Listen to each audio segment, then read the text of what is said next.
Reason 14, one of the things with Reason that is very unique is how the workflow is with the rack and kind of how that came first and everything else came afterwards. With Reason 14, kind of the big goal was making the workflow a little bit more focused on the sequencer, a little bit more focused on your song, so that you could really, you start in that end, right? And then there's plenty of related features in the sequencer. Of course, we always go through all the top requests and see, okay, what are people screaming for, right? So spoilers, there's track folders. Nice. And then, it wouldn't be a Reason release without a new device. So there's also a brand new reverb, RV-9, that we'll talk about. And you'll hear it a lot when Adam's making some music. But maybe the easiest way to talk about Reason 14 is maybe show it a little bit. So let's do that. Let's hop on over and let's have a look at your screen here. Okay. So I think I'll start with the basics, and then I'll bring in a friend who'll tell you a little bit more about why and how. So Reason 14, this is what it looks like when you just bring it up. So that's there are some new things. Yeah, for sure. I mean, that's what is that on the left? That's new to me. Yep, that's the most immediate eye-catching thing. So with Reason 14, really the goal was to start in the sequencer and be able to do a lot of things in the sequencer, right? And this thing is called the track panel. It has a button right here. And the track panel is really key to this. The track panel is where you see everything that's on a track. So I already have a synthesizer here, right? But if I add any other instrument, let's do an algorithm maybe. Picking this track shows me that track panel. Picking this shows me the other track panel, right? This is also where you can very quickly add some more things. So if I want to play this quite basic FM sound in a more fun way, you can always say add a player, either by clicking the plus player and add something. Or I can, of course, just open the device palette and drag something. Let's say I want an Audiomatic here. I can just drag it to the insert effects slot. I can drag as many things as I want. And this becomes my signal chain, basically. And even if you never leave this space, you can do quite a lot. So let's say I want to add an effect, but I don't know which kind of effect. I can just go add effect, and then it will open the browser and start looking for effect patches. So let's say I want, I don't know, the echo patches. I can just start browsing. And you won't hear this in stereo right now. That was part of what we needed to fix. Yeah, but, we've had some teething pains getting this going, but yeah. But it's very easy to just test effects here and browse while figuring out what you want. As someone who's been using Reason for a very long time, it's to me it's kind of baffling that you're able to just drop things straight into the sequencer and start writing straight away. I know, right? Yeah, it's just feels almost wrong. Yeah, but it's also kind of, I guess it's important to mention now that the rack hasn't gone anywhere. This is just a different way of looking at the rack, I guess. Exactly, and that kind of brings us to the next point. So the track panel, while it contains all your devices and you can easily view them, you can bypass any effects, for example. You can keep browsing for new patches with your effect. You can even move them around to change the signal chain. So now Osmium comes before Audiomatic. All of this isn't really tweaking the synthesizers, right? And that's a lot of what we like at Reason. So on all of these, you have a little arrow button. That means open in the rack. There it is. As soon as I click that, the rack opens up. And this is the new default view where there's one window that shows this column of the rack. You can see everything's right here that I added. I can start tweaking this as much as I want. And if I change the track, the rack follows along. So you can easily see, okay, what's on this track? This one probably also needs some effects. So I'm going to add a sidechain tool, maybe. Of course, you can also drag things into the rack itself. That hasn't stopped being the case. So you can easily add effects and instruments right there if you want. So just to quickly ask, so when you drag things into the rack, I noticed that it kind of mirrors what you've dragged in on the track panel on the left. But so does it automatically route what you drag into the rack, or because? Yeah. Yeah. So a big new thing actually, which might seem insignificant, but it's very, very important, is that previously in Reason, when you drag the effects in the rack like this, they didn't actually reroute. So they would just have the same signal flow. But now, as you can see, they actually reroute when you change the order. So whatever you see visually is going to match what you actually hear. And it might seem insignificant, but it's a really important thing for making things make sense. So this way of working means that, you focus on one track at a time. You can set up things in the track panel if you want, and you can go into the rack to tweak it. If you ever want to close out the rack. It's so funny. Just sorry, just to interject. It's so funny that you mentioned the automatic routing is because it's a feature that's actually been in for quite a while, but it's where you had to hold down Shift when you move things around or when you added new tracks, and it took me at least like a decade and a half to realize. It took me a decade in this office to realize. to realize that was even a feature. So this is very, very welcome for that to be the default behavior. And if you don't want to reroute stuff, you can still not automatically reroute stuff by holding down Shift. Exactly. So it's great to have. Yeah, that's great for me. A couple more things I want to mention is that you have the master section here, and that of course also has inserts effects. So I have the default mastering suite here. I could add a limiter if I wanted, and I can also show this in the rack and see, okay, here's my mastering insert and here are my sends. And speaking of sends, that's a really important thing too. Sends have always been a little bit tricky to use in Reason, like they need to be at the top of the rack near the master section. Now you can just add sends on any channel. For example, RV-9. It just loads up. You can set the send level, turn it on and off right away, and you can always open to view it in the rack. So it really takes up a lot of time you used to do going to the rack full window, finding out where you were is kind of gone. So I do want to bring in our special guest Ludwig to talk a little bit more about how this was designed. Because one of the key things we really wanted to do with this is a new way of working. But we have a lot of passionate users that have, different ways of working and ways they have been working. So the big question is, how could we do this in a way that supported both a new and what we think is better workflow, but also support, old workflows or workflows people have gotten accustomed to. So someone is moving in here. Someone is coming into the screen. Came as soon as you called, but guys, hey, Ludwig, have some headphones. Hey, I don't know if I'm there. There you are. So we're gonna be a little bit out of focus in the frame here, right, but so I'll give. Gonna get real cozy. Get real cozy. Yep. All right. So yeah, sure. So where were we? So I've kind of explained the basics of track panel and opening the rack and seeing, one rack at a time, doing some browsing. Yeah.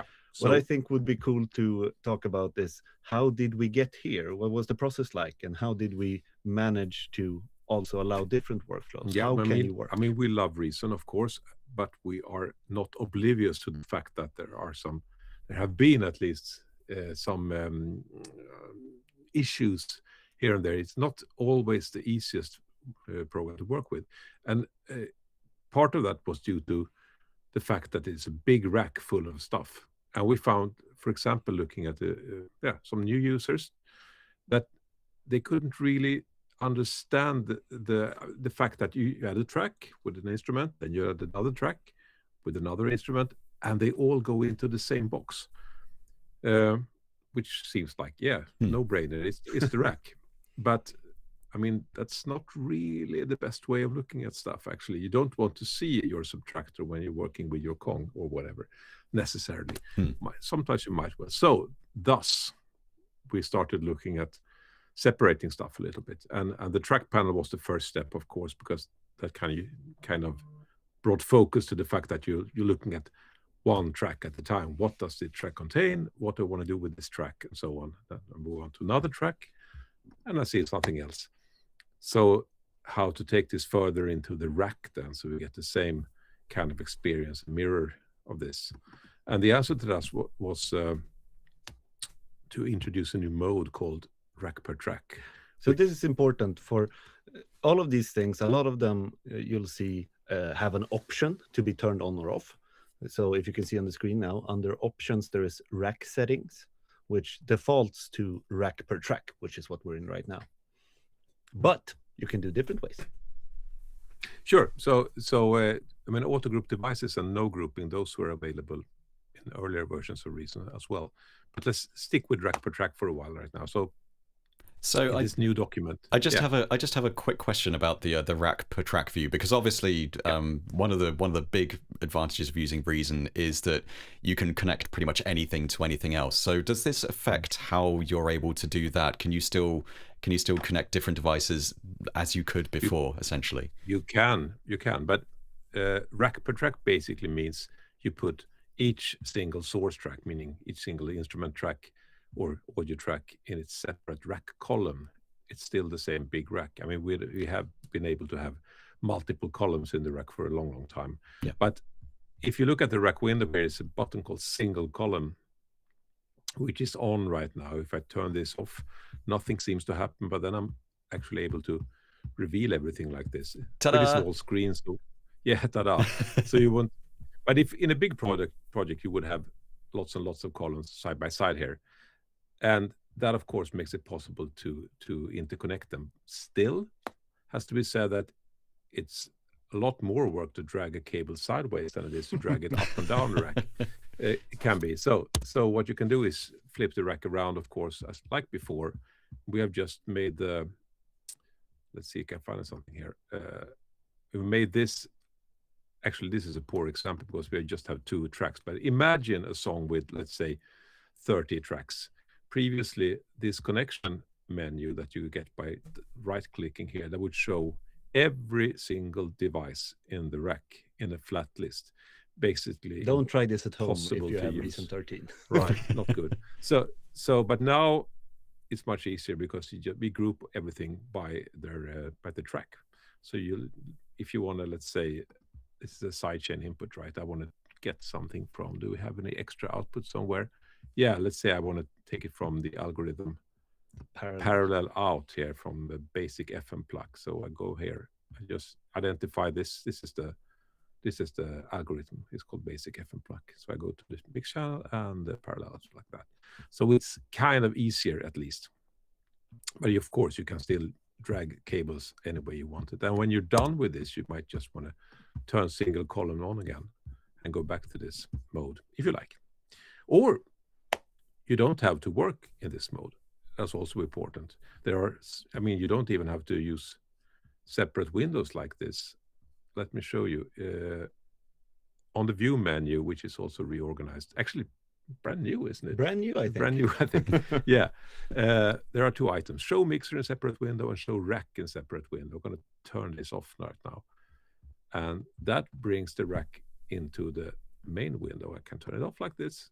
So makes it possible to switch between the rack covering the whole window or the sequencer or the mixer in any size you want. So that's essentially if you're used to using Reason in that manner and just having the same window for the mixer and for the rack and for the sequencer, you can still use it like that. But I'm pretty confident that if you use Reason 14's new workflow, the way it's kind of presented with the single rack, I'm pretty sure you're going to want to stick with using it like that. It's worth taking the time to get your head around, in my opinion, anyway. But it's nice. It's nice to have the option. I'm happy you say that, but I'm not pretty sure about anything after so many years. That's fair enough. So yeah, I know that for for 10 users there are 10 different ways of working. But but this is a very good way. At least we really believe in it. But I mean, you have to face it. You might, for example, have 2 or even 3 screens. You might want your rack on a separate screen, your mixer on another screen, and so on. And that's also possible, of course. There's no big difference. I think you notice that. I mean, this is a big difference. I gotta say this as well, because these show mixer in separate window and show rack in separate window. Those are not like detach actions like we had in Reason 13 and older. These are modes. So basically, I just said that whenever I open the rack, I want it to show in a separate window. And then I open and close the rack like this. Yeah. But the mixer, I said that, no, I don't want that in separate windows. Whenever I open it, it's going to be in the document window. Exactly. And it's important that you can mix and match.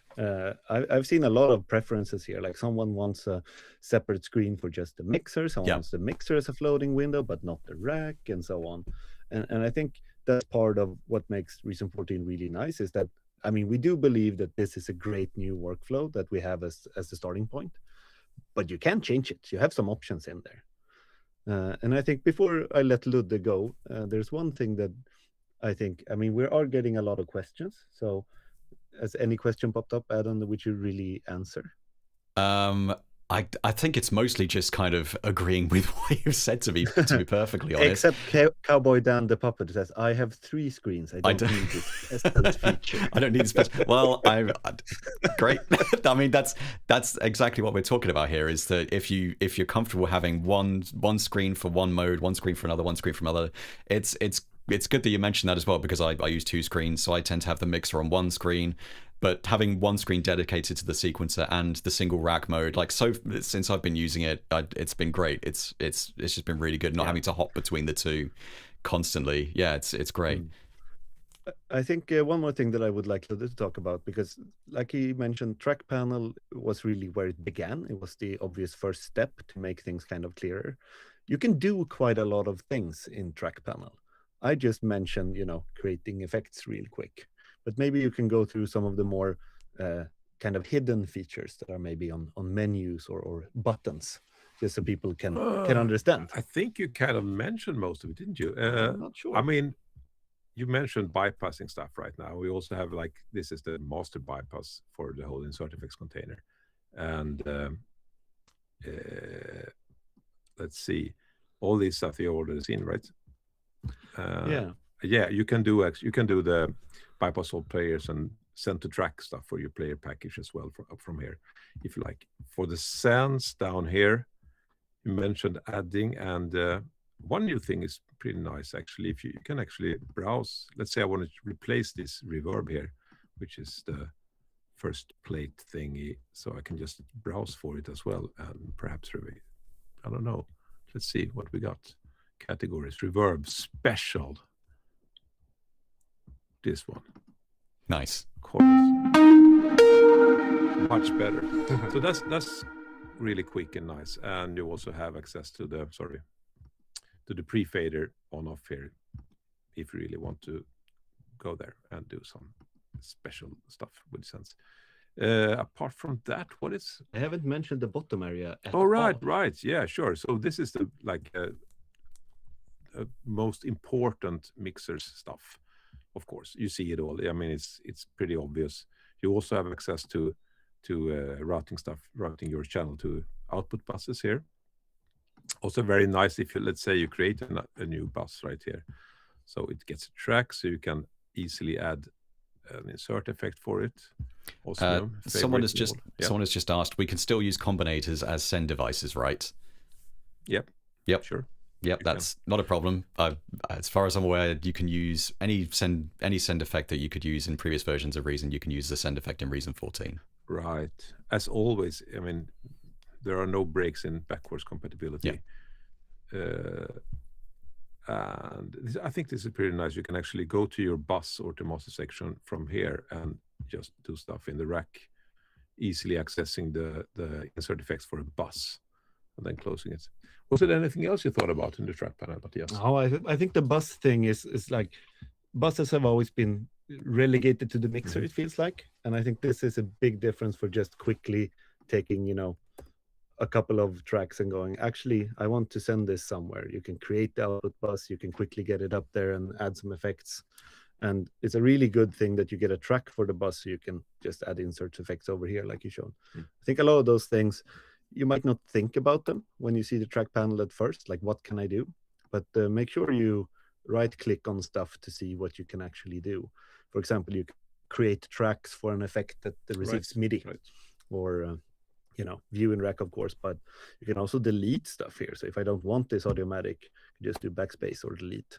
So it's very easy to set up your signal flow in the track panel without worrying too much. And then when you want to tweak, you go in and tweak. Yeah, I mean, we obviously thought a little bit like, you know, opening a VST window. Yeah. And tweaking your VST and then closing the window again when you're done. And that's a little bit of the way we thought of working with a rack right now. But then again, as you mentioned earlier, there are occasions when you really want to see it all, the whole rack. And maybe also these modes I mentioned up here, rack per track, auto group devices. If you open an old song, it will default to auto group devices. Try. Yeah, let's try that. Let's try it live. Yes, we just had someone asking about that actually, so that's very good timing. Perfect. So I'm gonna open this old demo song for Polytone. Lower the master section a little bit. It's not louder than you. Yes. Oh, I know. Someone has mentioned Adam would like to see a low and high pass filter on the sidebar mixer, and I would. That's so. This is a track that isn't. I mean, you don't have to hear that much. It's on. It's just a little pop song, but it is very much made in Reason 13. So default when you open an old song, it's good to know that rack and mixer in separate window, those are global settings, so they will be remembered between your songs. See? That, I mean, the reasoning there is, of course, that you prefer to work like that. You choose how you want to work, and you probably want to work that way the next time too, right? So the rack is in separate window now, but if I open it, you can see this is clearly a track made in Reason 13 because it has mostly Polytone and Ripley, but it also has a very big vertical rack, right? So what do you do if you want to run this in the new Reason 14 way? Well, if you turn on rack settings, rack per track, instead of auto grouping, so options, rack settings, rack per track, it neatly reorganizes and puts it into single column mode. So now I can actually just go through each track. I mean, there will be a lot of Polytone and Ripley here. It looks like the same. And why not? Yeah. And you can see all of my tracks are actually moved here to their own separate column. And you can see they're visible in the track panel. So here, for example, for some reason, I bypassed this Synapse phaser. Apparently, I wasn't happy with it. You can see that because it's gray in the track panel. But you can take any song and just put it in rack per track mode, and you'll see how will it work here. You don't have to save if you don't want to, but it's good to know. The one thing to keep in mind is that by default, we're really thinking that adding effects is something that happens in the insert effects slot. You can see here, this Ripley is actually added before the mix channel. And that means that it comes before the EQ, before the compressor, and so on. You can always just move it down if you actually want it in the insert effects slot. But you can also drag effects before. So if you really want something before the mix channel effects, then you can put it right after.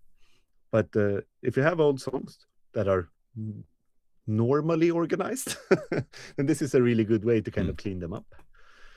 And this actually does bring us to some other features. So maybe we'll say thank you to Ludde for some design input. Thank you.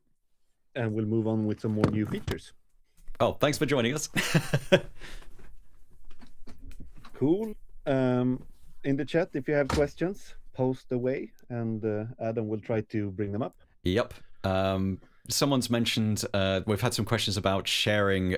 So what about a pulsar used by two tracks? That's one question with regards to organizing, opening old tracks. Oh yeah, so the pulsar will live in one rack primarily, and that's where its signal's coming from. But I mean, it is CV signals. You can always go to that rack and find it. You can always right-click a CV connection to see what it's connected to. Yeah. So there are ways around that. And of course, again, you don't have to work in single column mode. We had someone asking about what about tracks written using Reason 4 and 5? Well, that's a whole other thing. But since they don't have traditional mix channels, that will likely not result in a very well-organized thing, rather a mess. But they will sound the same. Speaking of mix channels, I couldn't help but notice when you were using the rack per track view, the mix channel is now located at the bottom of the view as opposed to where it was in previous versions at the top. Is there a reason for that? Yeah, I mean, the main reason is maybe more straightforward than you think. This is more the actual signal flow, right? There's an instrument maybe going into an effect, then going to the mixer's channel where there are insert effects. Yeah. So we just wanted to make sure that the signal flow in the rack actually matched the real signal flow and the signal flow in track panel. So you don't open the track panel and see something completely different, right? That makes perfect sense to me. That's the main reason for it. So by default, the mix channel will be created underneath the instrument and open, so the insert effects area is visible. We think that's a really good thing. Yeah. So moving on to some more recent 14 features, we'll touch about a lot of things here, but this is a track that could do with some other type of organization too. So I have several copies of retro bass and clav style in the same color. It's clear that I thought about these tracks as a cohesive unit. And they take up quite a lot of space because there's some automation, there's some stuff I'm not using. So to clean this up, let's introduce you to track folders. I'll select all. There's track folder that has a command that is Shift Command T or Shift Control T. Move selected tracks to new folder. And there we go. Polytones. So now I have a track folder with all of those clips in it. And these track folders, they're really for organization, right? So you can see that this clip that's created, it actually shows you what's inside here. As soon as things are overlapping, it creates a clip and shows you, okay, there's something at the top, there's something coming in over here, two things down here, and then there's a clean break, and then there's another one. So you have an overview even if you have it folded, which is really useful. Very nice. And you can do the same thing, of course, with audio tracks. So here I have some vocals. Put them in a track folder. And I actually know that the top ones are lead vocals and the bottom ones are backing vocals. So I can easily do subfolders. There we go, vocals. And I can choose to look at all of them or none of them or the entire vocal track. There's also a setting here if you want to change colors on the track color where you can choose apply to all tracks in folders, meaning if you make your track folder orange, every track that's in that folder will be orange, right? Pretty straightforward. So what's good about track folders except keeping you organized? Well, you can edit stuff too, right? So I have a track folder here. Of course, I can take a razor and razor this. We've had one question saying, do track folders map to output buses? Track folders are purely organizational, so they don't map to output buses right now. That might be something we do in the future. You can, of course, take all of these and route them to a bus that's called the same thing. Yeah. But generally, the track folders are for project structure and editing. They're not bus tracks. So with track folders, like you can see, I have tons and tons of clips in here, but I can move them all as one, and I can, quickly slice something and move that out of the way and move this back, even though you have a lot of tracks. So track folders, definitely good for organization, and you can have up to 3 levels of track folders. Then we're kind of running out of space, but that should be enough for most of the tasks. And of course, solo and mute in the sequencer work. Note that this is not the same as soloing in the mixer, of course. This is soloing the actual track contents rather than the audio output. You can also copy paste this. So if I really like this part and I want it to happen again over here, I can just duplicate. So it's a really good way to move things around and kind of edit your tracks quickly. Had a question from someone saying, please tell me I can change the colors back to original. Yes, the light theme does still exist. Yeah, for sure. Yep. Absolutely. But on that note, so the light theme still exists. So what about the mixer? So part of defaulting to dark theme, which is what we do if you have no preferences saved, is because we like it. And we see that a lot of people like it when we do surveys and look at data. It took me a while. It's also because we have a beautiful new dark mode mixer. Hooray! that I'm very fond of. Me too. Me too. It just looks cool. It does. I must admit, Sometimes you just want something that looks cool. It took me a long time to come around to using dark mode of reason, and it was the mix of you being stuck in light mode that kind of put me off for the longest time. So this is absolutely music to my ears or eyes, I guess. I think that's really, really nice. Yeah. So it's good to know with track folders, just to finish that off, that you have all this, but you can always unpack. So there is track folder. You can say unpack track folders, and then it removes the track folder and takes everything out of it. You can also delete them, and then you delete everything inside. But it's just good to know so you don't accidentally go and delete all the things. I'm going to jump back to the other document, and I'm going to remove some of these effects just so we can have something clean to work with and show you some more sequencer features. We want to hear Adam make music too, so we can't spend too long. But, or do we? Or do we? Since the focus of Reason 14 was kind of living in the sequencer, if you will, it's a very track-focused workflow. Of course, we need improvements in the sequencer area, right? So track folders is definitely one.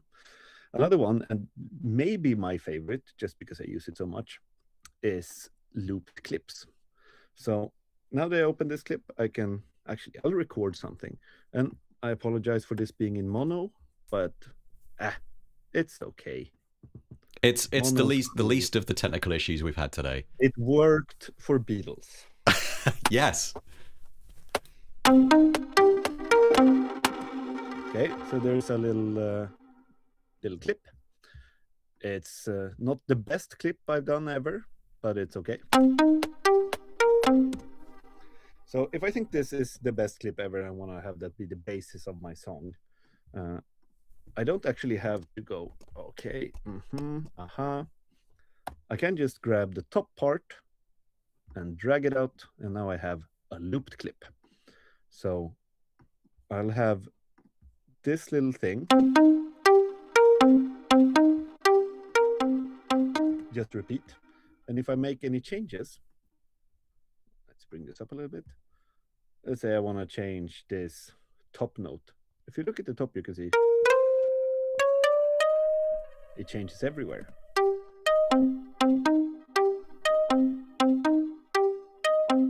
And I can, start changing this. If it's okay, this is a little bit basic. Let's do some more little chordy things. I'm just going to. And now that has changed all over.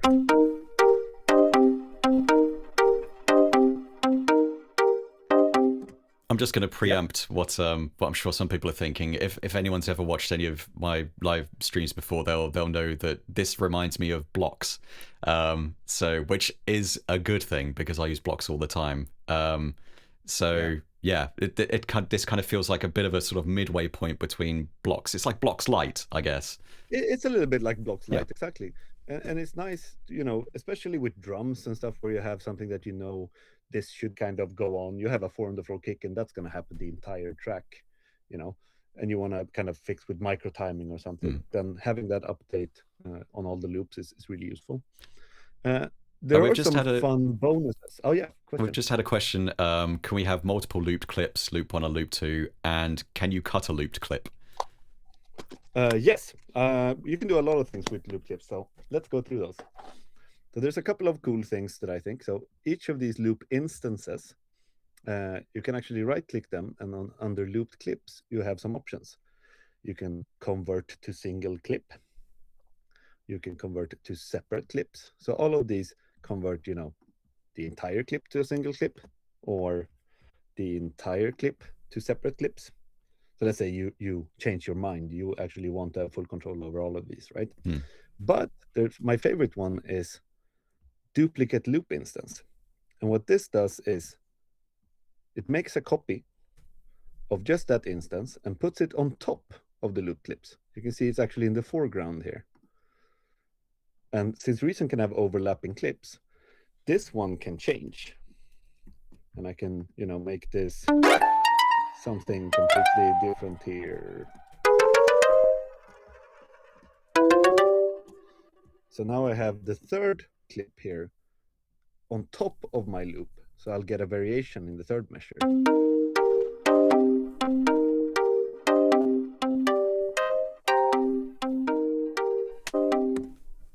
And the loop is actually still going on behind. So I can take this and put it, just as the final measure, or as the third, as the second. It's a really useful little workflow tips. This is not the best musical example to show it with. Hey, it works. And yeah, I was going to ask about overlapping clips. I was thinking kind of primarily for drums. You want to add some drum variations. Yeah. Be great to just be able to throw just a single clip over the top and add some little spice here and there. Yeah, for sure. Yeah. You can, of course, move this around, and you can cut it and so on. You can time stretch the entire period. Woo! Which is great.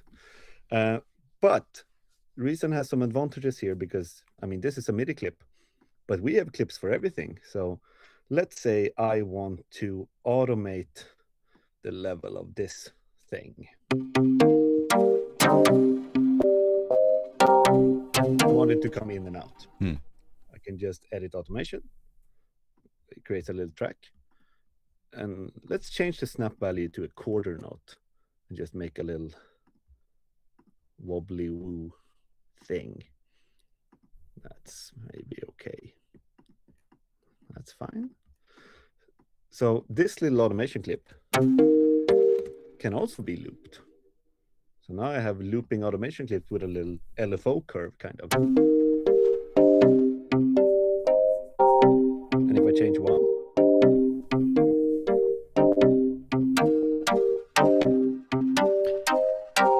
someone has just asked, can you change the color of a clip?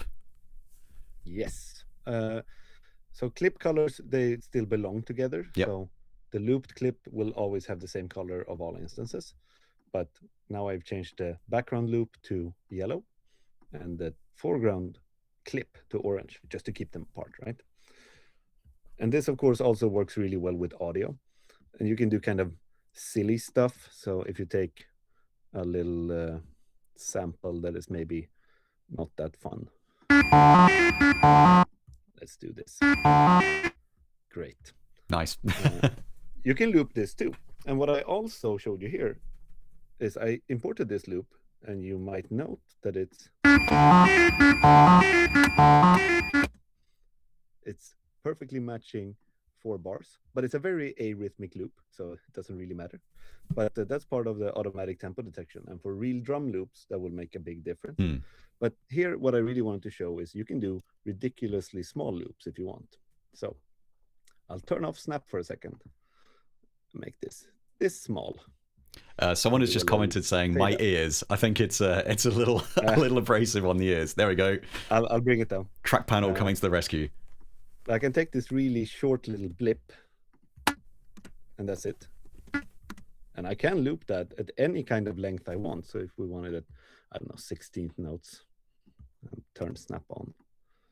This can be a little percussive thing. And you can do that with, any kind of audio loop just for short bursts. And you can, turn off snap and make that really short. Suddenly you're getting into IDM territory. Wait, even shorter. Now we're talking. And it's kind of fun to mess around with. That's probably a live performance waiting to happen. But the looped clips, in short, like they're just big workflow improvements for when you're working with repetitions. Like as soon as you want something repeating and you don't want to move it all the time and you don't want to make a bunch of, separate things, then it is really useful, especially with drum loops. I find, like, if you have just audio of a drum thing that's supposed to loop all over again, just dragging it out is much cleaner than, doing these things. And if you do any timing changes in slice edit mode, those will just, apply to everything. Yeah. So you might also see here that the clips have a new look, and that might not mean much, but there are some things that are good with this. So for example, previously in Reason, you had to pick a clip. You have to select it with your mouse to get the resize arrow, and then you could resize it, right? Not the case anymore. You can just drag the end, make it larger, It's pretty straightforward, but it saves you a click. Hmm. And anything that saves your click is a good thing. One click becomes thousands of clicks. Yep. And the same thing goes for notes. Of course, I can just drag these and change them. And while we're here in the edit mode, you can see we also have some velocity handles, meaning you can adjust velocity down here. I'll make this a little bit larger without actually switching to the pen tool. There was a lot of, switching back and forth, because you can do basically everything with the mouse cursor, except adjusting velocity. And it was kind of silly. So, of course, we had to add that. My Alt key can take a break. Finally. But for people who do love using the pen, there is a little bonus thing here too. That probably one of my top requested features. See, I also have top requested features that I can only add when enough people ask. But if you use the pen, like I do, I often hold command and draw in things. And you go, I don't want that. You can just click it again with the pen. Hey. And instead of adding another note on top, it just removes it, which is, a very small thing, but it does speed up sequencing, which I think is a very important thing. There's also that a lot of people requested before. I mean, we have this zoom bar in the top bar where you can zoom and scroll. There is also a horizontal scroll bar now to show where in the song you are. It's just a small workflow improvement that I think, if that annoyed you, now it doesn't. Someone has asked, why didn't they add panning down there too? I'm assuming they're referring to the track panel, but it's there. Oh, it's right here. Yeah, so you have mute, right solo, pan, and width, and there's also a button to bring up the EQ. Yeah. So you can, remove some of that harshness you were talking about without actually leaving the sequencer view, which is really nice. Another big thing, let's delete the track and the rack. Another big thing that has been added is MIDI note chase. And you might go, what is that and why do I need it? Well, if you've ever made ambient music, perhaps if your name is Adam Fielding. Just once or twice. Once or twice. Yeah. One of the annoying things is you're recording something that's kind of gonna drone on. So I'm gonna find the pad sound. Pads. Let's see, what's this?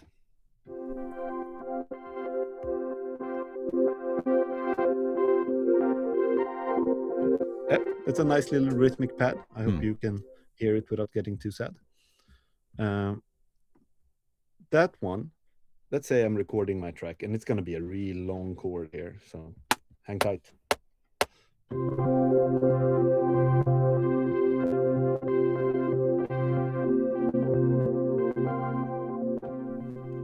I've had a message from Paul Ortiz saying, I beat the MIDI note chase horse until it was a pile of mush. I'm so glad it's included now. So let's actually time stretch this. So it's 8 bars of ambient. It's not enough, but it's something. Previously, you always had to go back to the beginning to get the start of the MIDI note, right? And you wanted to hear something that was over here. And then that didn't work.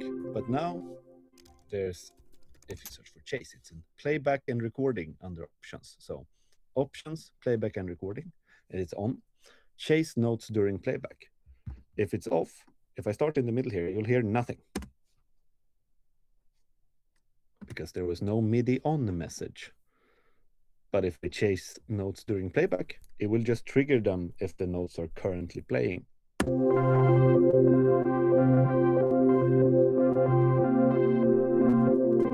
Which is really a time saver if you're making really long things. Yes, that's a lot of... It's of... worth keeping in mind to just be certain of where you're putting your start markers, because this will trigger the MIDI note at any time. So let's say you have a MIDI note that's triggering a rhythmic sequence on the 1 of the beat.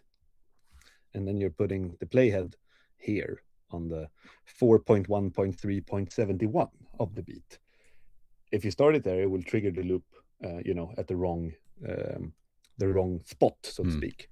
So keep in mind that MIDI note chase can be really good, but it can also be a little bit tricky if you're working with like triggered events, triggered loops, where the start position is really important. I guess in situations like that, you could still render the clip to audio and just do it like that, which was the only option you had before MIDI chase notes, I guess. So this is a very welcome addition. Yeah, I think it's something really good, I think. I think there's another thing that's just worth mentioning briefly. Like there's a new key command for minimizing tracks, which is Option M or Alt M, and they become as small as possible. And you can just bring them up with the same key command. Boop. Hey. Just a useful little thing to keep in mind. I mean, I mostly use track folders to get things out of the way anyway, but you know, I think it's good to know that it has happened. Good to have extra options. Exactly.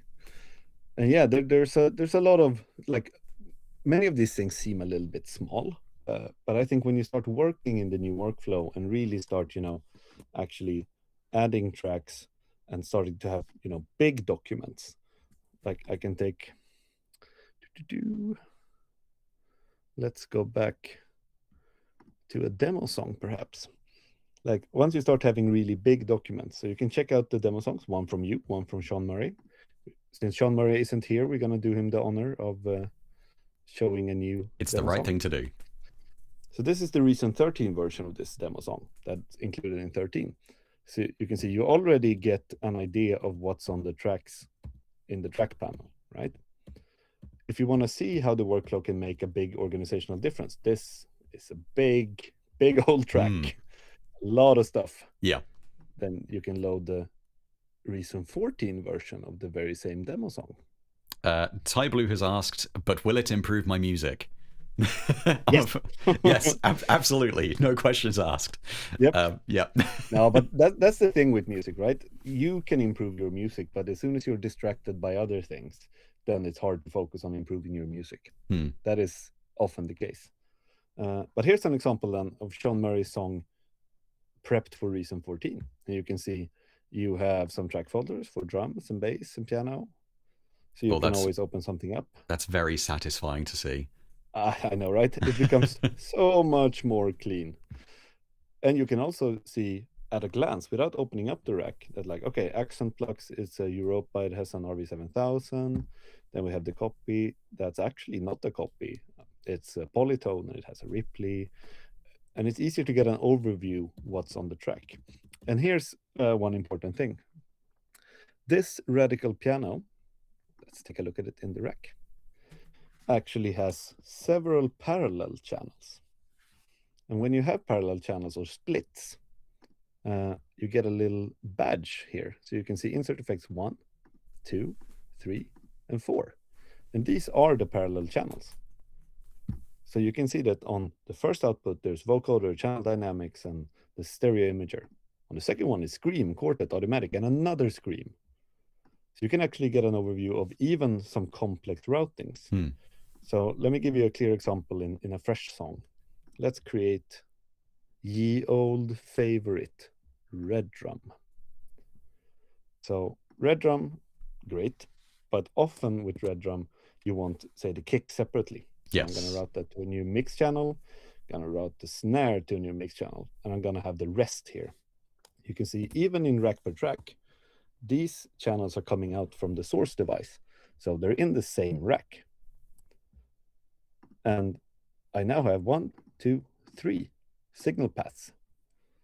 And I can actually just add, say, an EQ to number 1, add some foldback distortion and delay to number 2, and add a master bus compressor to number 3.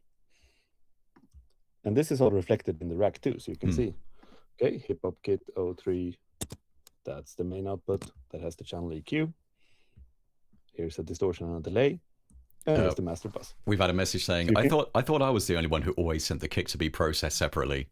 I guess not. But the kick is the most important thing. So even if you have kind of complex setups, working in single column and rack per track can be pretty good, because you're actually getting a focus on, okay, what's coming out from this device and what's the processing on these channels. And you'll notice that if I adjust these faders here to be a little bit different, and maybe it's the panning, these are reflected in the track panel too, because it's showing you each output channel here. You can say 3 has a very low volume, 1 has a very loud volume. So that's a really important thing to remember here too. When you start making parallel tracks and so on, you actually see that in the track panel. But again, if you don't want to see the track panel, you can always just hide it. which is useful when you're actually arranging and you're done with actually putting stuff on tracks. Well, I'm just speaking kind of personally here. Like one thing I tend to do is I'll kind of get the track put together quickly, and then I'll focus on using the mixer. So being able to break the mixer out into a separate window is great for me. But this also means that I can focus on, when I'm actually focusing on writing the song, I can, but also make small mix adjustments as I'm going, which that's perfect for how I work. Yeah. There's some other small stuff that's worth mentioning. You might have noticed already, but the top bar of Reason has been redesigned to make sure that most of the panels and windows that are accessible are all here. So device palette, browser, track panel, mixer, rack, edit area, the on-screen keyboard, regroove. I am always happy to see the groove mixer getting some love. Yeah, it is woefully underrated. Yeah, I agree. But all of these things are like quickly accessible up here, which is, it used to be a split between up here and down in the transport bar, but it didn't make that much sense.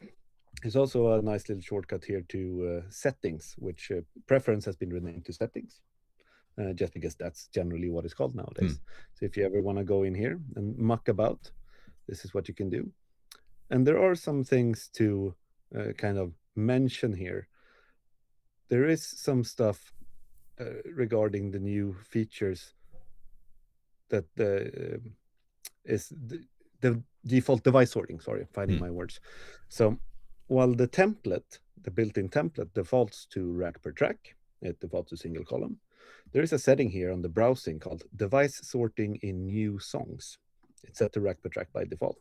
But if you definitely don't want to work in rack per track, which I can't see why, but let's say you don't, you can always set that to auto group devices, which is the old Reason 13 way, and any new song will default to that view. Yeah.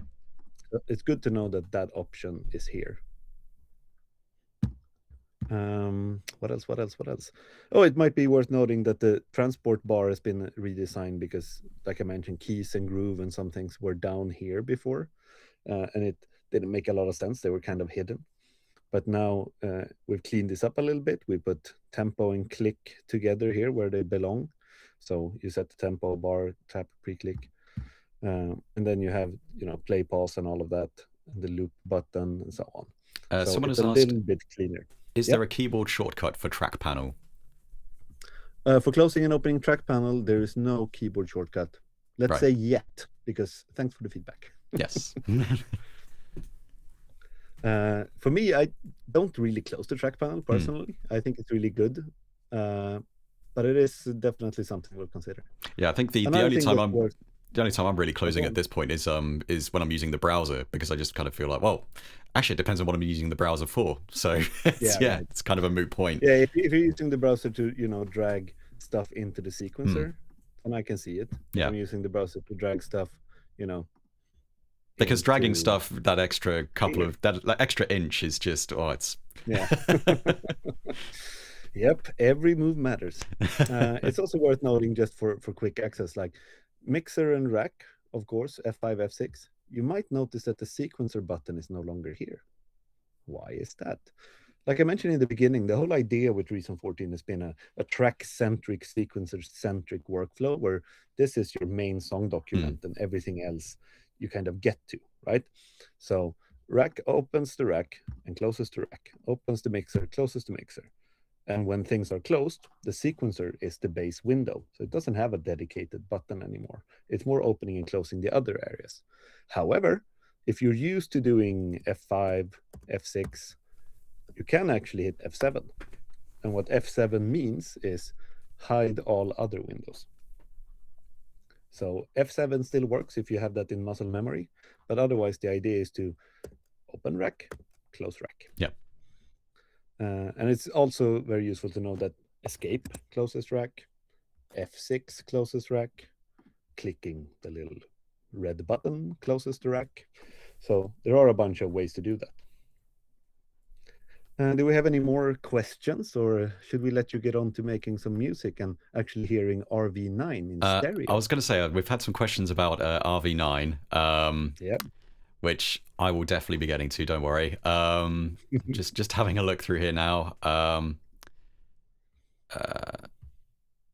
we've had some questions about editing everything as a single group. So I'm assuming they mean kind of if you have a bunch of audio channels, editing them as a single, like I would assume kind of quantizing or editing as a single group. Right.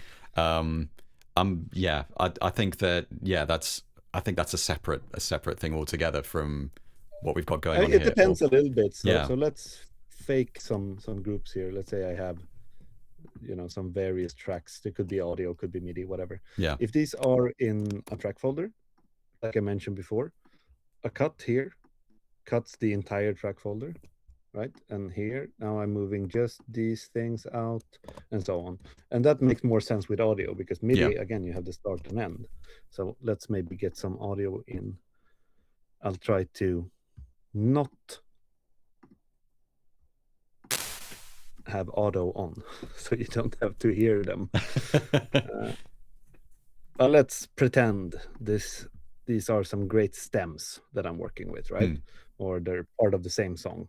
If I just put these in a track folder, boop, I can just use the eraser and go, this part I don't want, go away. So in that way, you can edit multiple audio tracks at once, as long as they're in the folder. If you're editing the folder, you're moving the folder, you know, it works. But it's similar to choosing everything, right? I can resize all of these and it resizes the folder track. So there's definitely ways there, but there's no specific new edit mode for editing multiple tracks together. I'm just looking, but can one still unscrew the rack mount in Subtractor? We're getting to the really important stuff here. Yes, would never remove that.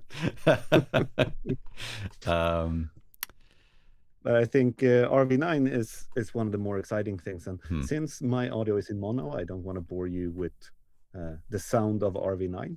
But I can give you a little bit of a background before I leave Adam to actually make some awesome music. So cool. The whole idea with RV-9 was, I mean, we haven't made a reverb in a long time. Our RV-7000, while really nice, it's been around since Reason 2.5. Doesn't mean it's bad, but it does mean it's not perhaps modern. And for RV-9, we wanted to make sure to make a reverb that was both, you know, great sounding, but also has some more modern, unique algorithms beyond the normal, but primarily almost have a really straightforward interface. Because reverb's one of those things where you always have tons of them and you often just want a good reverb sound, right? So the basic idea with RV-9 is that you have your algorithm selection. Room, hall, arena, cathedral are kind of normal sounding rooms, combination of convolution and algorithmic. Then you have some funky ones, spectral, granular, and echoverb. And I'm sure Adam will tell you all about those. And then plate and spring. All of these share the same top panel controls, so like decay, low damping and high damping, width, dry wet, and ducking, which is how much the reverb should duck based on the input signal. And that's really most of what you need for good reverb sounds based on a patch. But if you open the bottom panel, you'll find the controls for each of these algorithms. And they differ a little bit depending on what they are. So Cathedral, for example, has a level for the early reflections, has a size of the room, modulation of the room, there's a pre-delay, there's a kill and freeze switch, which I'm sure Adam will show you. And there's also a very powerful EQ, because with reverb, it might be important to kind of adapt it to whatever's coming in, make sure it doesn't run away. So you have a powerful EQ there, and there's shimmer on every algorithm as well. And shimmer just sounds really cool. It does. I'm not going to lie. I mean, RV-9 is fantastic, and I love all the algorithms. I'm particularly a fan of the granular algorithm, and I'm also a fan of just the weirdness of the spectral algorithm. But yeah, I'm an absolute sucker for shimmer, and yeah, it's so glad to have that on every algorithm. Yeah. Oh, you're going to make some good sounds. I'm certain of that. Someone said flip the rack, so we'll briefly flip the rack.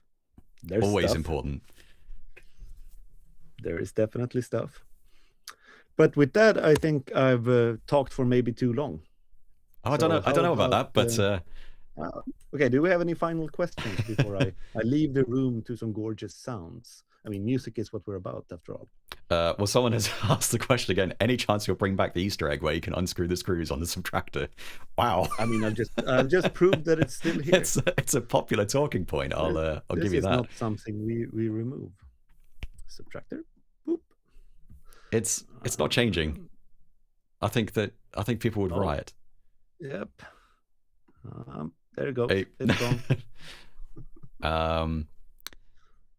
Someone said, does the RV-9 have a breakout signal path? And then you flip the rack. So no, yeah, it doesn't. So yeah. Reverbs generally don't do very well with breakout signals. That's not quite how they're built up. But if you like that, try Ripley, because it has a reverb in the chain too, in the signal path. So yeah, someone said, I love dropping impulse responses into RV-7000. Does RV-9 support this, or is it more of a standalone reverb? It's more of a standalone reverb. Like RV-7000 has its place, and impulse responses is definitely one of them. For example, it's worth mentioning that when you install Reason 14, there's a new in Reason 14 folder. And part of this includes some samples, for example, impulse responses. So, people like different types of reverb. We think RV-9 is awesome, but we did add some 20 impulse responses and RV-7000 patches, just so you have some stuff to choose from. Yeah. So here you have some brand new RV-7000 patches that I think are really nice, but they're quite different than RV-9. RV-9 goes kind of between the realistic and the hyper-realistic and the really unrealistic. RV-7000 is more, about realness, and especially with impulse responses. Yeah, it's good to know that it's not kind of treading the same ground as the RV-7000. There's nothing stopping you from using them both together. Exactly. Yeah. I mean, I do even encourage people. You might have forgotten it, but RV-7, weirdly still kind of fun. Yep. Oh, look at that! There's look at that little guy. Really funky, low density, is a really funky algorithm that I think you should use more in your music. Brilliant. We've had questions about a video track, which no, that's not a thing. Yeah, not a feature in Reason 14, but thanks for the feedback. Someone has said, what happened to RV-8? So it's we debated that name for a very long time, to be honest with you. I was a proponent for RV-9000 for a while, but it became too much of an internet meme joke. Yes, yeah. It's called RV-9 because, 9 algorithms is part of it. It just made sense. But it's a clean sounding name, and this is kind of it is in a way like a classic, pretty cool reverb, and they tended to not increase the numbers too much. Like, if you increase the numbers, what are you hiding? Right? So RV-9 it is. Yep. I can't see anything super relevant at the moment besides what happened to RV-8. Someone's mentioned that RV-9 looks like a combinator. Well, then you make very pretty combinators. Fair point. Fair point. I want to see this in a combinator. When detaching the browser from the rack panel, can you do the same from the rack view? The browser seems to be stuck inside rack view. That's so I'm assuming with regards to using it with the track panel, can you break out the browser? The browser is dependent on where you open it from. Yeah. So if I open the browser in the rack, it's in the rack. If I open the browser in the sequencer, it's in the sequencer. Yeah. So it pops up in that window that you open it from, basically. But it still has the same functionality regardless of whether you're popping it out or whether it's staying clipped to the side of the window. Exactly. Yeah.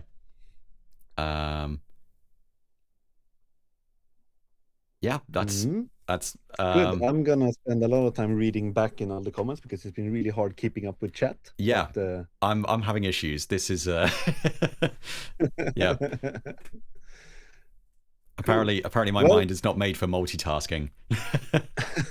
Well, luckily you'll have to single task, because I think it's about time that we move over to you making music and me drinking the celebratory release beer with my colleagues who are all in the kitchen watching right now. Oh, nice. Well, enjoy that celebratory beer, because you've earned it. It's a hell of an update as far as I'm concerned. Yeah.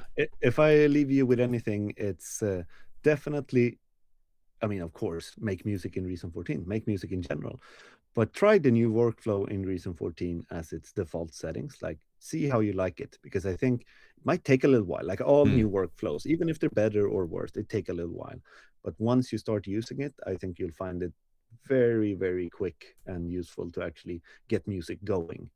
And that's what we want to do, right? Yeah, we want to help you guys just make good music. You supply the music, we supply, the tools and the environment. Yeah, I definitely fall into that camp. I'm very resistant to change, so I was quite surprised at how quickly I adapted to this to the Reason 14 workflow. Me too. I mean, I've been using Reason since Reason 3, so I was nervous about this myself. I'm like, oh, can I actually work like this? And I don't think, since we started properly beta testing this, I don't think I've turned it off for any other reason than to check if there were some kind of bug in the other modes.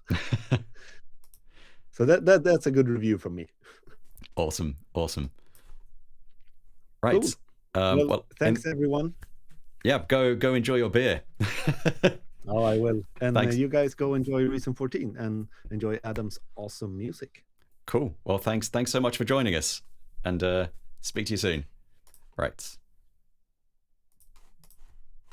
So I'm afraid that means you guys are now stuck with me on my lonesome, making some music using Reason 14. So without any further pause for thought, let's go ahead and fire up my instance of Reason 14, which is currently just sat here doing nothing. Someone has said, is that a cacodemon? Yes, I do have a cacodemon behind me, watching me, making sure I'm well behaved while I'm using Reason 14. So this is the Reason 14 view. This is just essentially an empty rack. So I'm going to go over here, have a look. There's one thing in the rack, which is this maximizer here, and it's got a little bit of an input gain, so I'm not going to be blasting anyone's ears off, and it's just a maximizer just to make sure I'm not clipping on the output.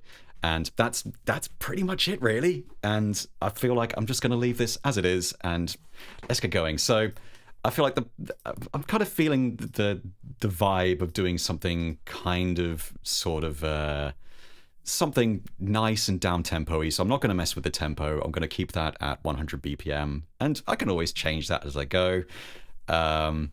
And yeah.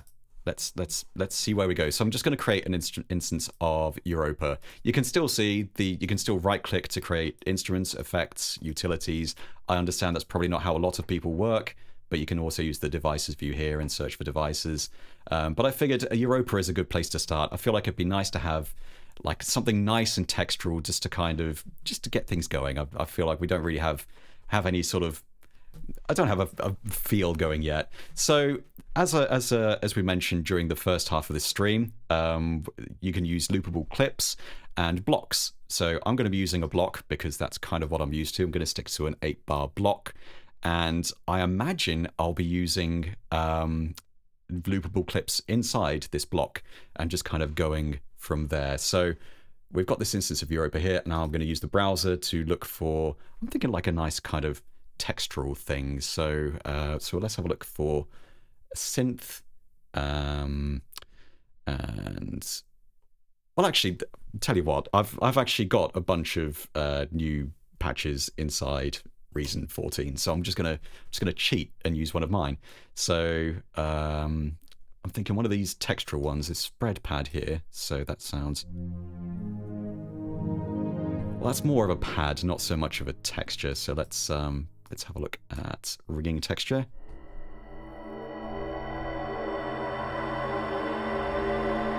That's kind of a sort of classic, I would say, Europa textural sound. I think Nebula was another one, so that sounds like... Oh, yes. I think that's where I'm going to start. I'm just going to start with that as kind of a nice... In fact, those... So I'm just going to bring this up. I've opened up this clip. So I'm going to start with just 4 bars of that and 4 bars of that. So just a very, very simple...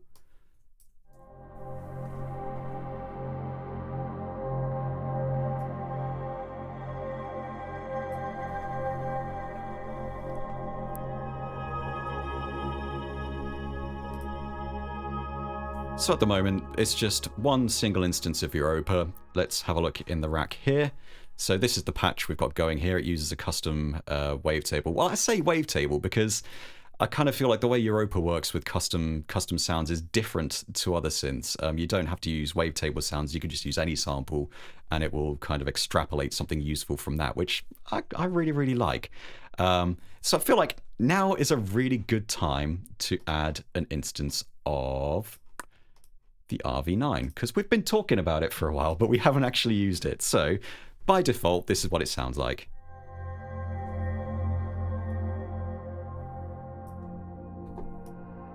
So let's just turn up the decay.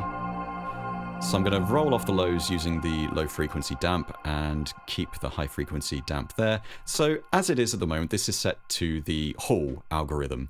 So yeah, it's nice. It's a nice sound. So most of these will probably look quite familiar to a lot of people. You've got Room algorithm, you've got Hall, you've got Arena for sort of bigger sounds, Cathedral.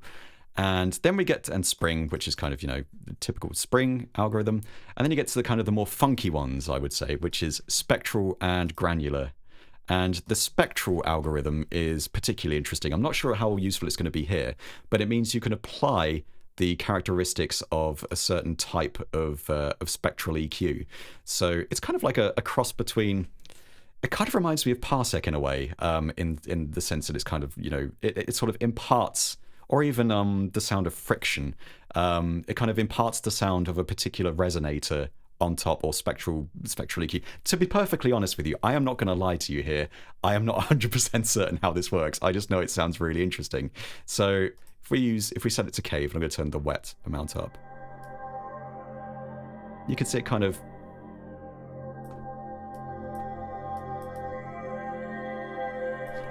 adds this interesting resonance. Now, one particularly interesting thing here is you can sort of snap this resonance to particular keys. So I'm playing F and C sharp. So let's also snap G sharp to that as well. So it will snap the resonance of that EQ to only those keys. So as it was before, it sounds like that. And now we snap it to those keys.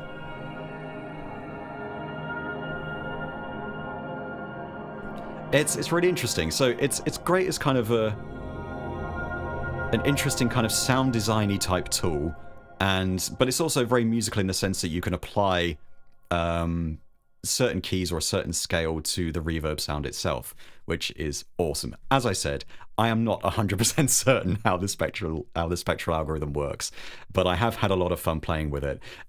One interesting thing that's here is the freeze button. So I can just play that, press freeze, and now it's just gonna continue playing that. And then when I've had enough of that, I can just kill the freeze, and that'll kill it. So you can do that with any algorithm, and it's great. So I've just frozen it again, and we're just going to kill that. And you can do that with any algorithm. Someone has said, what's that patch called? I assume you mean the Europa patch. That's called Nebula. So that's in the Reason 14 factory sound bank. So I'm just going to disable freeze there. And Granular is, I'd say Granular is probably my favorite type of reverb. It just has, I don't know, it just has this really nice kind of stuttery, shimmery kind of sound to it. So it basically chops the audio into tiny grains, as with granular synthesis, and you can adjust the grain lengths, the grain rates, the buffer size, all of this stuff using this panel, and it's all reflected really nicely visually on this display here. And you can also adjust this. This is grain reverse, so you can adjust the percentage probability that those grains are going to be reversed as you play. And of course you can combine this with some shimmer and you get some really interesting sounds. So I'm going to stick that at 61%. Maybe I'll bring that back.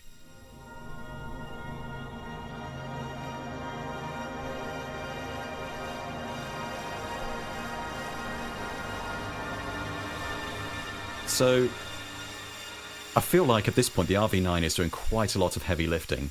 Someone said, are the knobs and buttons automatable? Yes. Even in the the breakout window. You can automate all of this stuff. You can automate the shimmer amount. It's good stuff. I think a good shimmer interval is octave down. That's really good. It kind of helps to fill out the sound. It's good for textural stuff. But actually, I think I'm going to stick with the octave up.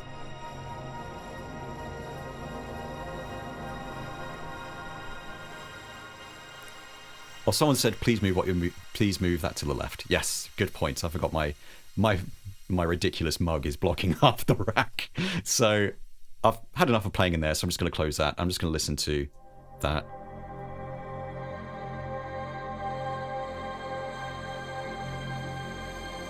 And if I want to edit anything there, I can just click that button. It pops right up here.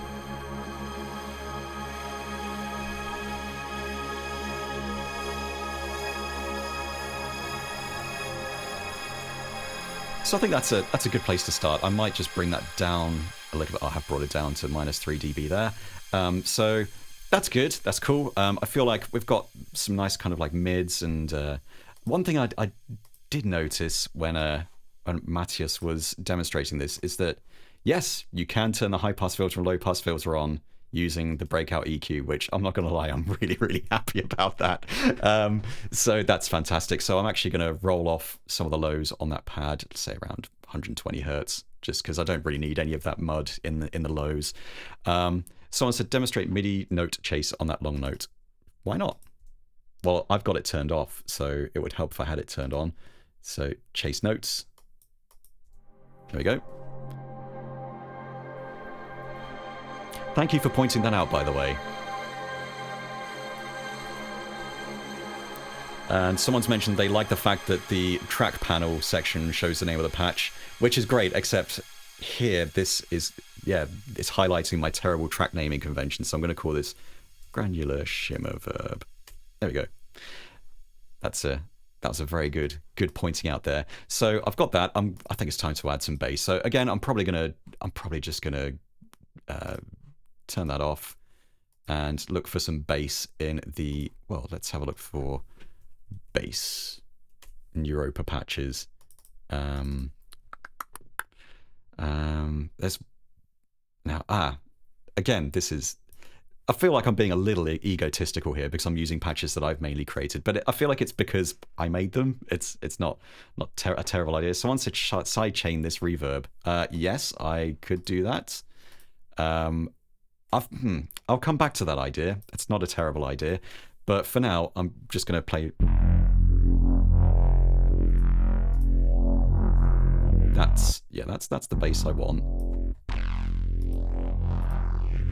Probably with a little less of the high end going on there for the most part. So I'm going to open up the, oops, that's the mixer. I'm going to open up the rack.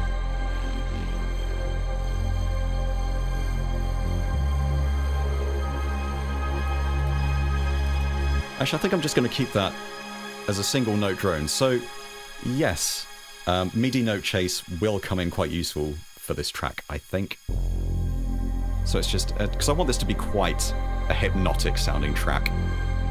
Someone's mentioned, is the shimmer in the feedback loop? And yes, it is. So that's why the shimmer gets higher and higher and higher as the grains, as the kind of granular reverb progresses in the RV-9, because it is part of the feedback loop. So yeah, that's kind of why you get that interesting sort of higher and higher and higher sound. That's kind of typical of that. So anyway, I'm gonna leave those for now. I think it's time we add some drums. So I'm gonna totally cheat here, and I'm gonna go into the sound packs section here, and I actually put together a Reason Plus sound pack a while ago called Tight Punchy Drums, and it's got a kit in it called Snappy Kit. So I'm going to use that. I'm just going to drag that in, and at the moment it sounds like.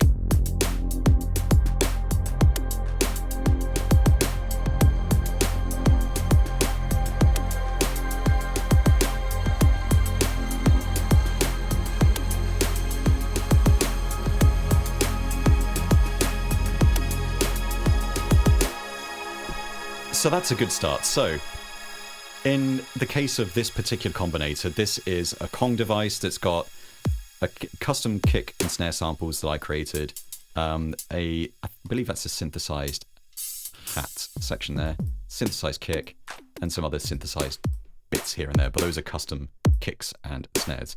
So I'm going to adjust this beat map here. I feel like beat map is a really, really good way of getting drum ideas going, and I feel like given that I want to get a song down quickly, that's the way to go here. So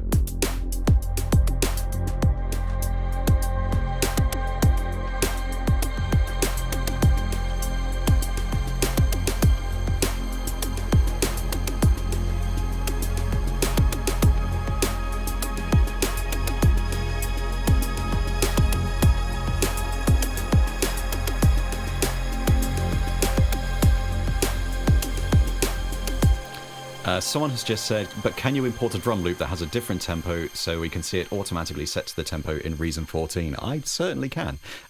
So I'm probably going to leave that for now, but I will come back. Actually, before I go anywhere, I'm going to create an automation lane so I can turn that beat map off if I want to.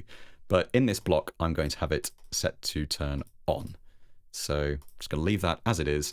So yeah, this is a great idea. I just see Mattias popping back in the chat to say, I'm back to say beat map kicks butt. I agree, beat map does kick butt, and I use it all the time.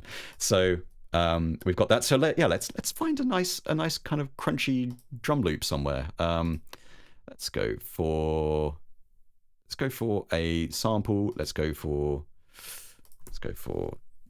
well, yeah, it should be in other loops. Fixed tempo, drums. Let's have cinematic.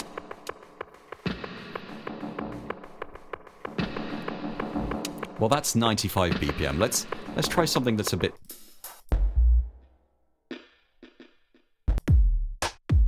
Well, that's 110 BPM. Someone said throw in a chord player device under the beat map. Oh, I love random noise. So yeah, let's just throw that in.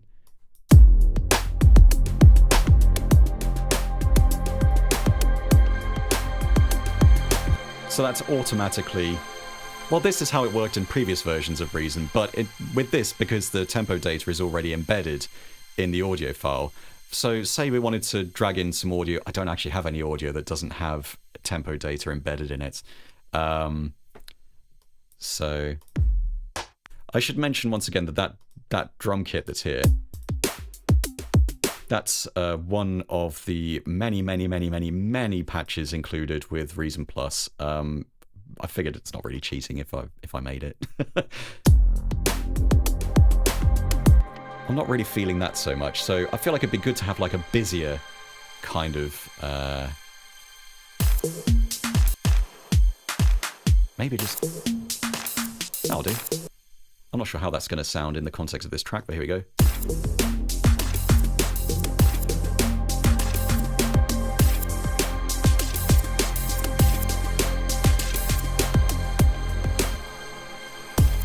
I may revisit that, but for now I'm going to loop that clip and just drag it out here, and I'm going to leave that for now. I'm going to call that top loop, and yeah, let's move on to something else. So, actually, I've got something. I've got something else. Someone's asked, is your streaming output source receiving from your loopback channel or your direct mic source channel? It's my loopback channel. So what you can hear, what I can hear. So yes, I've actually got some percussion for this. I can't remember which pack it's in, but again, I made a Spectral Electronica. So I actually had a patch called Precision Percussion, which is, I believe it's based on recycled loops. It sounds like this.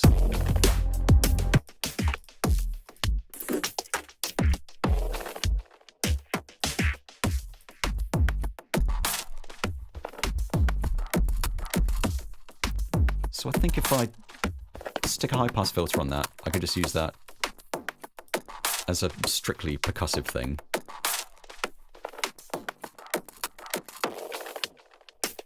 I think that'll work nicely, so let's play that with this.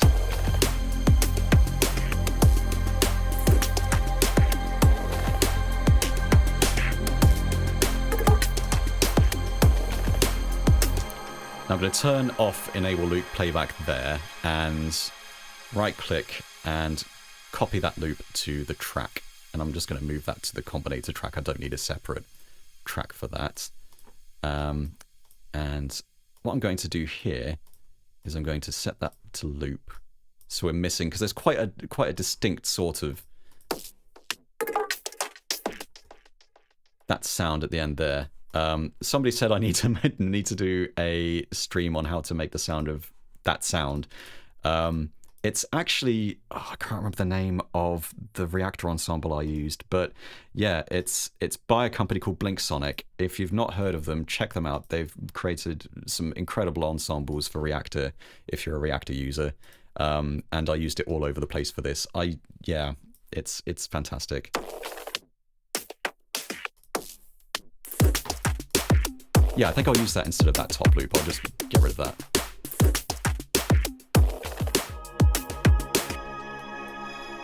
I thought I turned on... Yeah, there we go, right.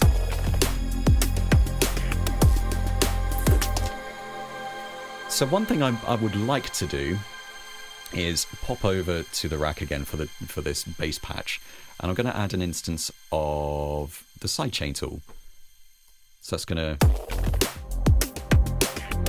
That's a bit heavy, but I'm going to use that, and I'm going to do exactly what Mattias showed us earlier. I'm going to take the output of this particular, well, I'm going to take the gate output of the kick drum, and I'm going to send that to Destructor Drone, sidechain tool, trigger CV input. So now if I close that and I go here and open this up, you'll see it's connected, which is great. I didn't have to drag a cable all over the place. I just clicked a couple of buttons and it was plugged in. So I'm going to set the trigger mode to trigger. Actually, no, I'm going to set it to... There we go. So now the sidechain is only triggering when a kick is played. So I'm going to bring the ducking amount down a bit. So it's just a little more room for the kick and bass to actually sit together. So it's just clearing out a little bit of space. So we've got that. I feel like it would be nice to have kind of a more traditional sort of toppy kind of sound, as opposed to that sort of glitchy percussive type sound. So I'm going to go into, I think there's some really good ones in here. Actually, no, I'm just going to go for Rex loops. I'm going to search for percussion loops here. And are there any Foley loops? I feel like that'd be a good one to go for. Foley. Ah, there we go. It's a whole folder full of them. So I think that could work. So I'm going to bring that in.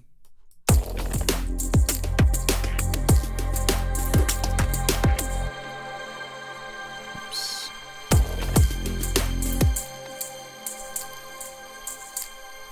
I'm just a little iffy about how that loops. Just going to listen to this. That sounds fine. So I'm gonna use loop clips, and I'm gonna loop that 4 times. So you can use loop clips inside blocks, and everything just sits nicely together.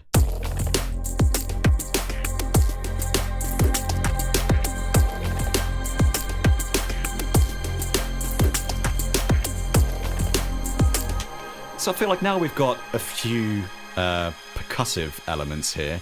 Now would be a particularly good time to just throw all of these into a track folder. So there we go. I'm going to call this percussion. And now I've got those, I can focus on some other stuff. So now my track looks incredibly basic. It's just a pad, some bass, and some percussion. Great, fantastic. I feel like it would be a good idea to add some kind of melodic, kind of like key element here. Someone said distorted bass guitar when. Maybe not for this particular track, but well, who knows? We'll have a look as the track goes on. So I think it's been a while since let's try and make a nice like melodic patch using grain. It's been a little while since I've used grain. I didn't mean to put it in there. Get out of that folder. Right, there we go. So I'm going to call this, just call it key for now. So I'm going to go to grain. I'm actually going to create a patch from scratch for a change. And again, I'm going to be super egotistical and use a patch that I created. So if you go into the other samples folder and you go into tonal, there is a whole load of stuff in here that, so like, it's great fodder for grain. So I'm thinking it'd be nice to have something that's kind of almost key-y. Oh, that sounds good. Launcher.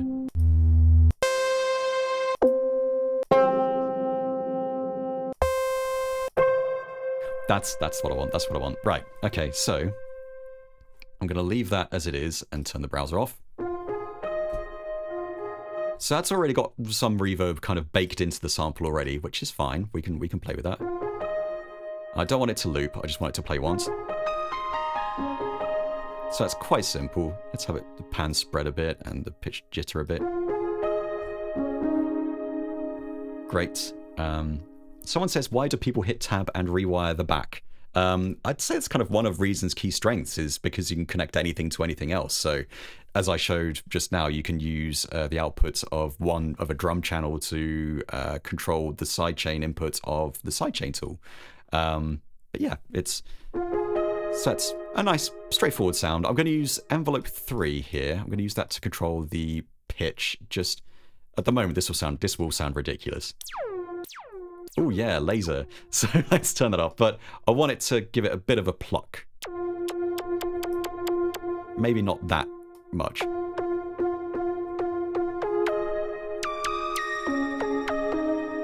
So let's turn this down.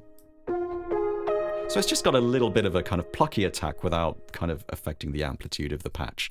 So that's interesting. So anyway, we've got that. I think it's time. It's already got some reverb baked into the sample, but I think it'd be nice to have some RV-9 reverb. So I think this time I'm just going to have a really big hall reverb because why not? Let's roll off the lows a bit there. I'm starting to think that kind of pitch sound is it's a little bit goofy. Take some bite out the high end.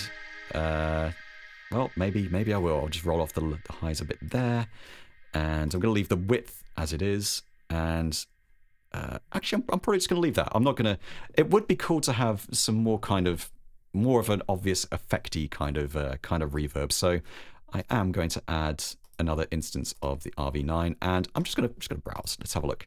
Let's see what we've got here. So it's got to be something. I want something spacey, so I'm just going to search for space. Synth pluck. Well, that's ideal. Synth pluck space. Let's hear how that sounds. Nice. So that's the echo verb algorithm there with an octave shimmer. So let's have some more octave shimmer.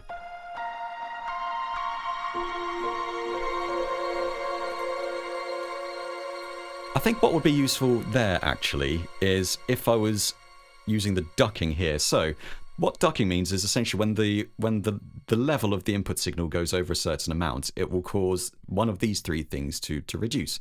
So it can reduce the decay of the reverb signal or the level of the reverb signal. So I'm going to reduce the decay. That needs to go down a little bit. So basically, so it causes the reverb to kind of, the decay to reduce as new keys are triggered, because there's a transient as the key's pressed, which kind of causes the amplitude to, well, the amplitude reaches a certain point, which causes the decay to go down on this reverb. So there we go. Someone's asked, what, if any, effect does the new additions have on the CPU? As far as I've seen, none really. I mean, obviously, if you start using loads of newer effects, they're going to have a higher load on the CPU. Obviously, the RV-9 uses more CPU overhead than the RV-7000, but I've not had any issues so far, and I'm not running on a state-of-the-art computer. You can see my DSP bar down there. When I press play on the track, it goes up to one whole bar so far. So I think I'm just gonna try recording something. So I'm just gonna start back here.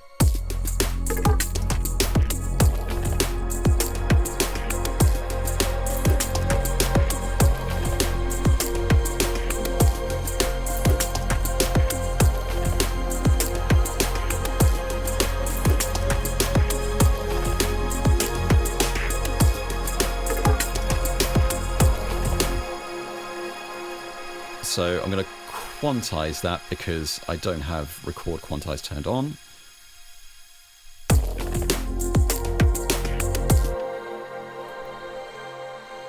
And there we go. So it's nice and quantized.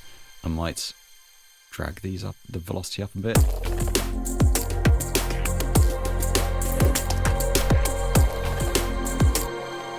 Sometimes that happens when you're rubbish at playing stuff live.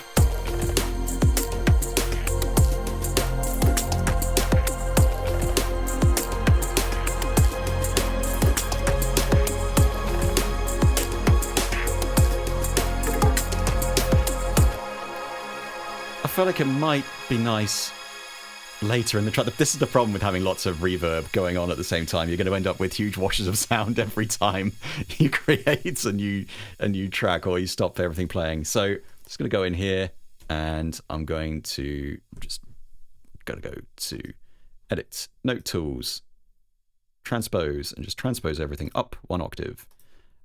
And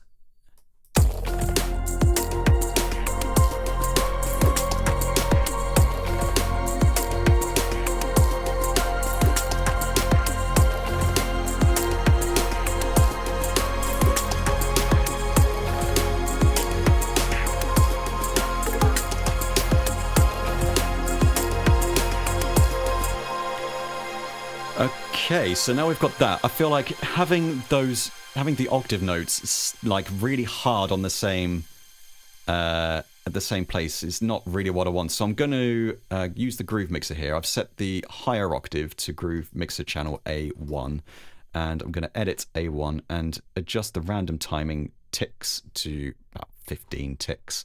So it should cause the notes to kind of slide forwards and backwards as it plays. So if I turn that up, you'll really be able to hear the difference.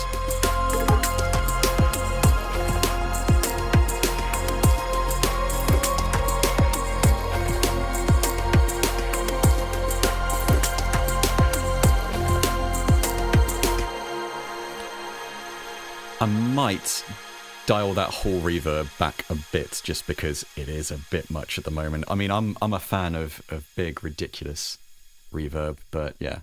So this block is coming along nicely, I think.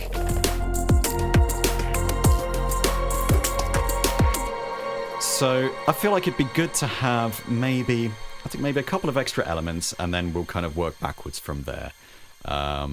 So let's go over here, and it'd be nice if we had like some bigger percussion that maybe comes in later in the track. So I'm basically creating this block, and what I'm going to do is I'm just going to kind of unwrap it, as it were, so I can kind of create it. So I'm going to create another instance. Well, I'm just going to create an instance of redrum here because I don't think I've used. Now the question is it redrum or is it redrum? Because this is the the ongoing debate. I say that there's not really a right answer. I've always called it redrum. I understand the reference, redrum, obviously, but it's a drum machine, so I call it redrum. Doesn't matter. You call it. Everyone's entitled to be wrong. So I'm going to go to the Reason Factory Sound Bank and going to have drum kits. It'd be nice to have something acoustic-y. RDK kits. Why not? Let's try the pop kits. How does it sound? So I'm just going to add simple kind of kick.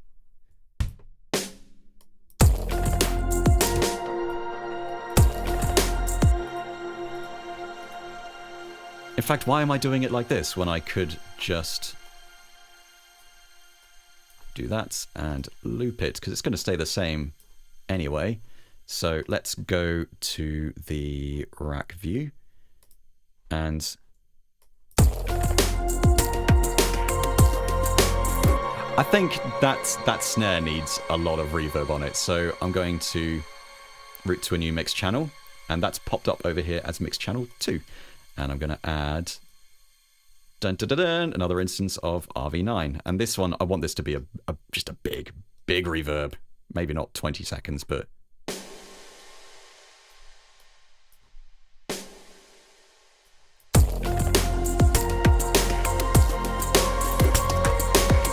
and I want a bigger kick on there as well. So, and also it'd be nice to have like a kind of clap, like just like a slushy kind of clap over the top, just to kind of smear the drums a bit. So I'm going to add Kong patches, bass drums. I know I'm going to cheat. I know I've got some in here, and what am I going to use? So these are all in the Reason 14 factory sound bank. I think they were all in the Reason 13 factory sound bank. That'll do, I think. So let's close that.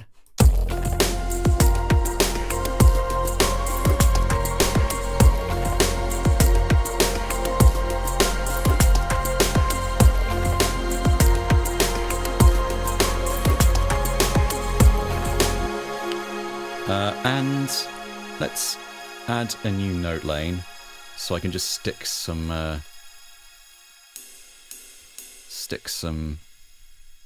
ride symbols over the top, because that'll come in useful later on, I think. And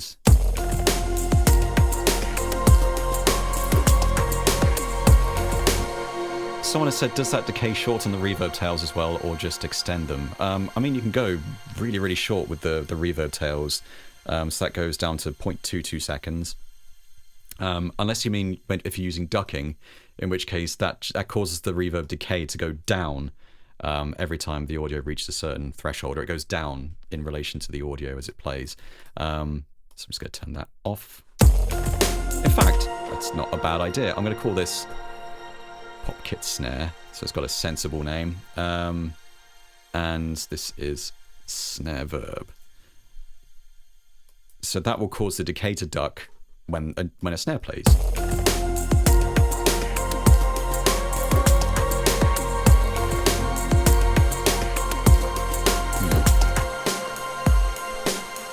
Not so useful. I was wondering why that wasn't working. I was like, oh, I've turned the decay right down. There we go. So let's try that again.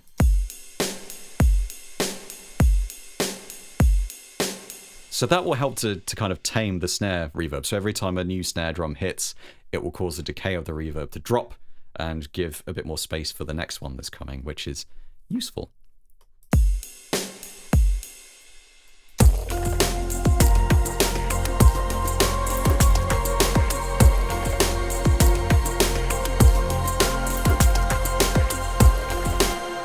And I think I'm just going to add one more element, and then I'll start unwrapping this track a bit and see if we can get something going. So I'm going to go into my sound packs folder again, and there is a sound pack that I really like. I want something textural, and it's called Grain Spaces. So I want all types. So if I just search for grain, and we'll have Grain Spaces. Now, some nice stuff in here. So this is more of a pad. But I want more of a textural thing. So this is darkly dreaming texture. Like Sleep Cycles texture and resonance. Let's try that.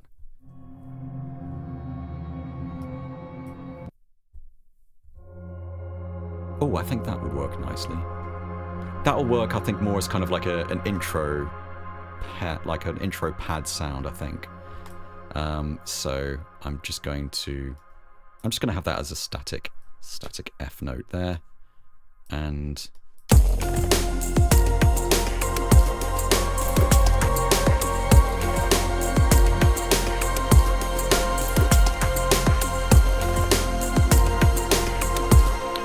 okay, I think maybe one more addition. Actually, now we've got two textures. This is a nice excuse just to create another track folder, I think.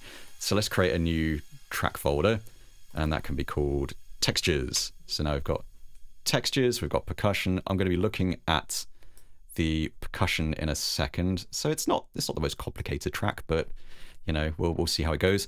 I am going to go back to the Snappy kit here and just add some offbeat hats. So So let's have a little looky here. There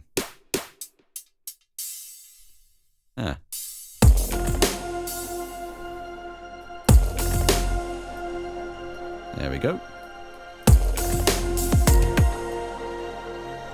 And we'll just loop that again, so we just shrink that a little bit. Ah, I've not got that set to grid, that's why. Yes, I've not had much chance to set up a decent template with everything just the way I like it yet. But, oops, I did want that turned on. So there we go.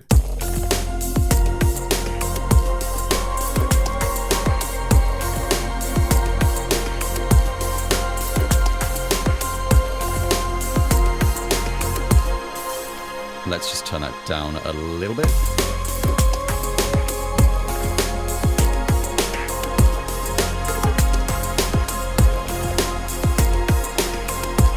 So I'm gonna leave that back. I'm just gonna leave that as it is. So we've got a block. Let's start unwrapping this track. So we're gonna need to create a block here. So that's 8 bars, and I'm just gonna go for it. So we don't need the key at the start. We do need some textures. We don't really need any percussion at the start, but we're going to get some percussion because that beat map is turned on. So I'm going to turn that off. Actually, no, I'm going to do this properly. I'm going to go into the rack here and clear the automation, turn it off, and go into the block again and turn it on here. So now, when it's not enabled by the block, we shouldn't... Oh, we are. Oh, there we go. So if I mute that... Now it's not playing that. Great. So we don't need the bass at the start.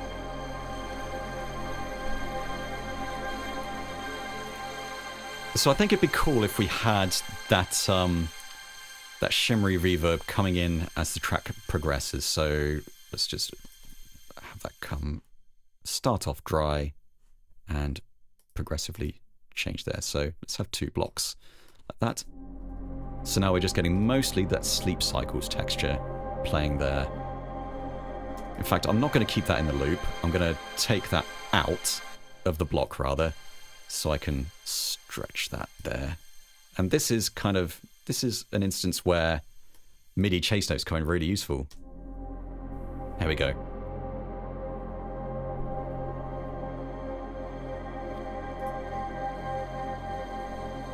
Maybe we should have some percussion at the start.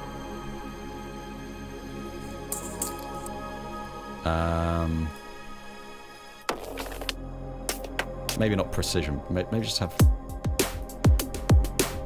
We could just have the kick at the start. Let's start automating the beat map, because that's always a fun thing to do. So let's disable that. Go back to the normal arrow tool. So we don't want any snares at the start. And we can have the hats come in as the track goes. So let's have that start at 0. That can kind of come up there. Maybe the same with the percussion. There we go.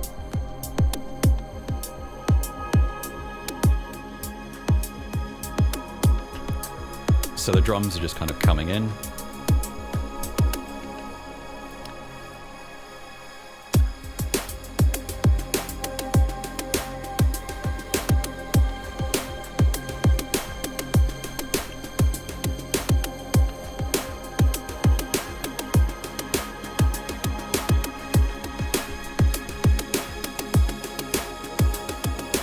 So one thing I'm sure you've noticed as I'm working on this is I haven't really touched the mixer at all yet.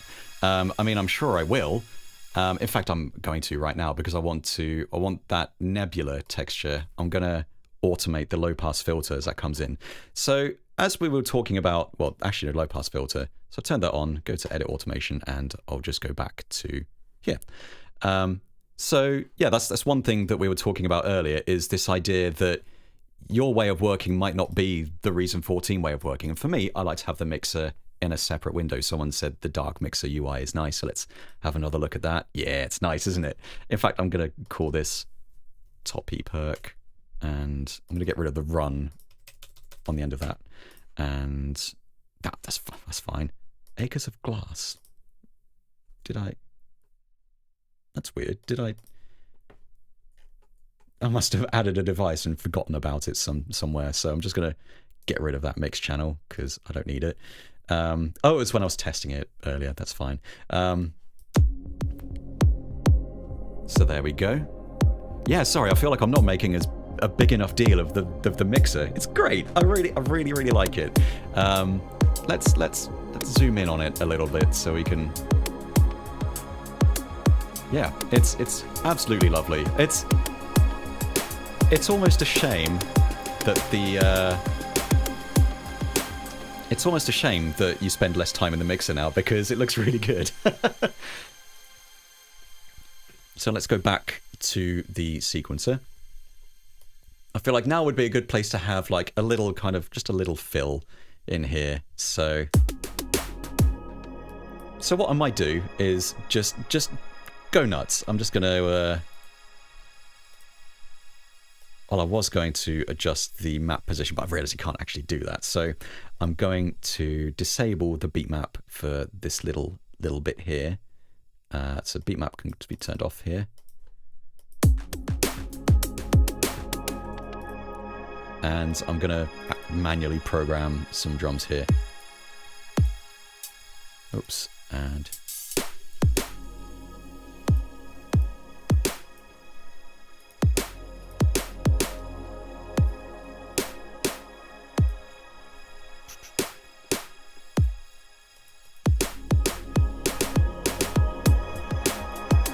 So there we go. So that'll be a nice little segue into that.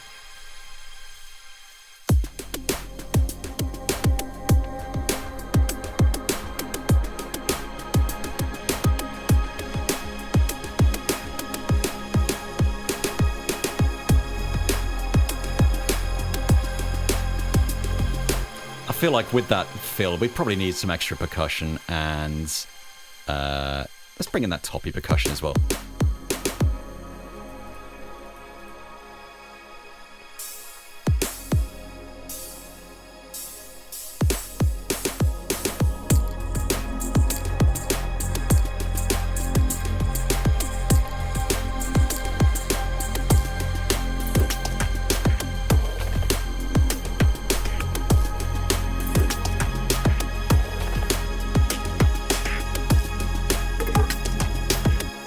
I feel like I like that little kind of that sort of tonal effect on the precision percussion, but it's just a little too noticeable. So what I'm going to do is I'm going to take that out for now, take that out of the block, and just keep that loop going, and I'll hang on to it for when I want a fill. So I feel like that's a good place for it, and I'll have that filter in. So if I go here, I can. I was going to say I can automate the high pass filter. Set that to low pass, and I'll automate that, and have that just go up like this.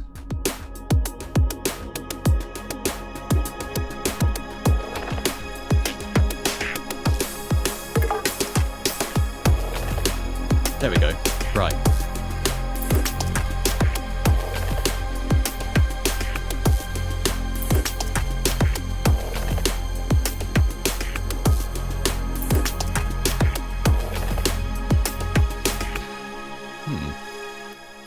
Actually, I've got another idea. Instead of using that fill, I might save that for another time. But actually, let's add a send effect. So I'm going to add one instance of RV-9, of course, and here it is in the rack, just as it is. So it's set to full dry wet. I'm going to really crank up the decay, and so that's not really what we need at the moment.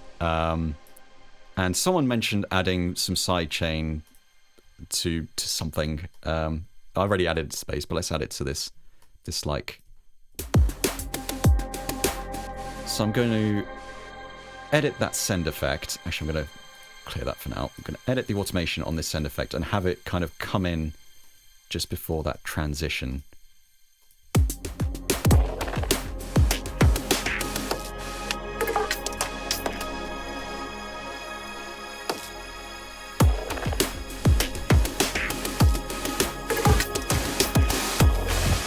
Okay, So I'm going to go back to that send and kill that sidechain after that bit there. Turn that off. So that's going to go down. We're just going to have this little wash of sound. And I'm also going to automate the high pass frequency on those drums. So it'll be kind of this sort of gradual kind of swooshing made out of those drums.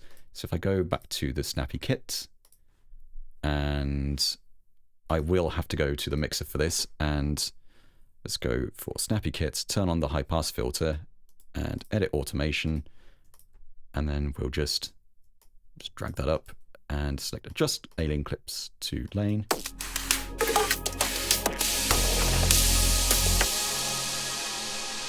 Okay.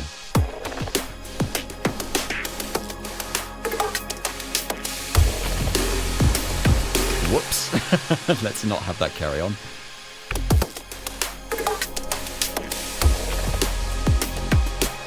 I'm not sure if that works myself. It's always worth trying out ideas, so I'm just going to bring that down.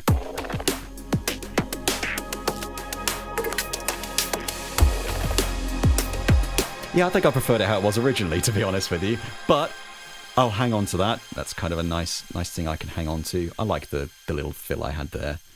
So I'm just going to turn the beat map back off there. That's why it's important to be able to try ideas out. Sometimes they don't work out. Sometimes they do. Let's put that in the correct place.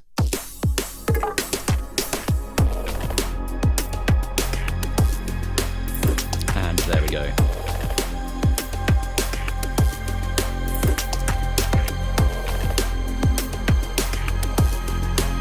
Now I think it's about time we actually brought in that like melodic elements that we had earlier. So let's add, where is it? This is why you have folders. So you close that folder, I'm not using it. Close that folder, I'm not using it. Here we go.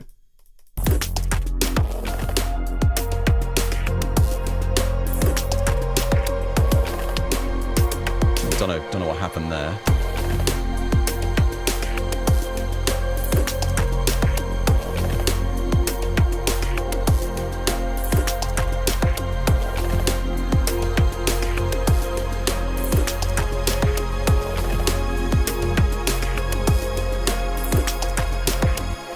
So let's add one of these extra little percussive elements we had here that we were hanging on to. Let's have the shaker.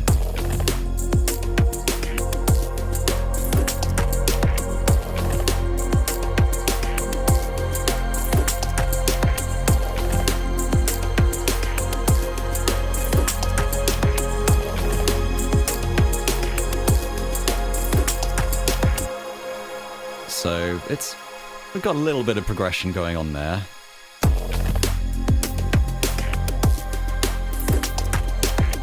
I think one more repeat of that, and we'll go into just a little break, and then into the final section, and we'll probably round it out for now.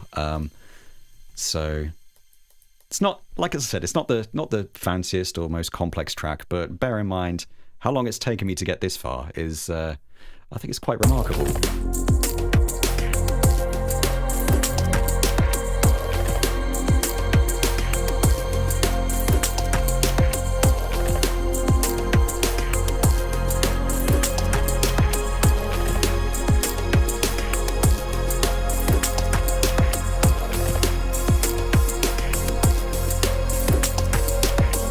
Actually, that's one thing we could definitely do. So we've got this bass patch here, and I've rolled off most of the highs, so let's bring those back as this section progresses by automating the frequency, the filter frequency.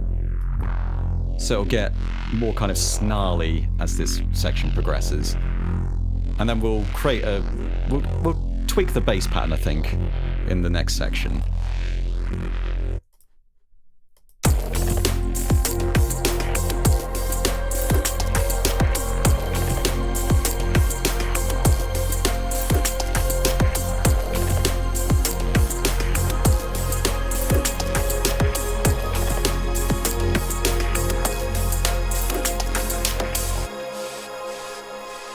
Okay, so I want to adjust that so that send effect comes in a bit more, it's a bit more pronounced.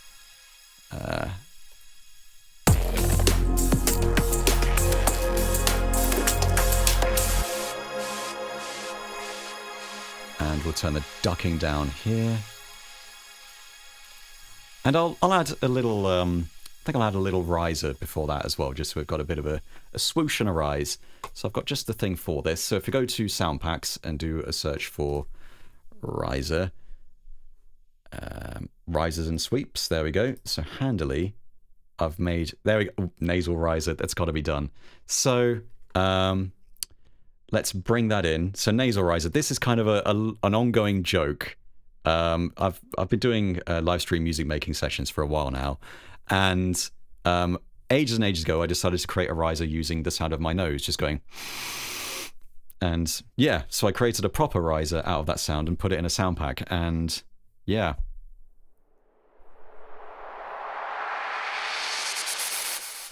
So that's just the sound of me going. So I thought it'd be fun to create a proper riser out of that sound. So it's 2 bars long, and I'm just gonna bring that in there.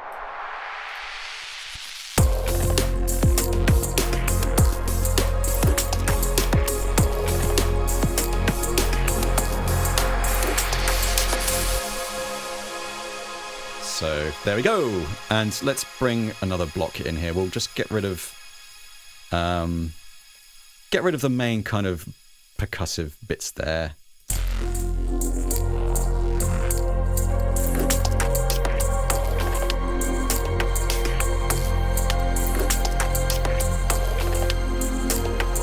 So I'm going to kind of drop some of those keys.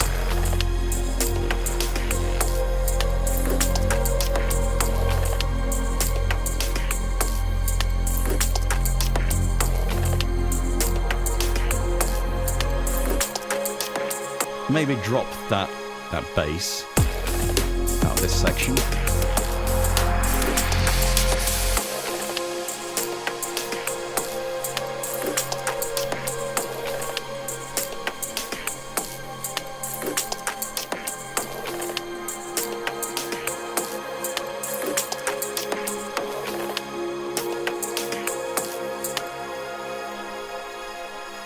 Okay, so we're just going to get rid of some of this percussion at the end of this block by drawing in some blank clips out the way.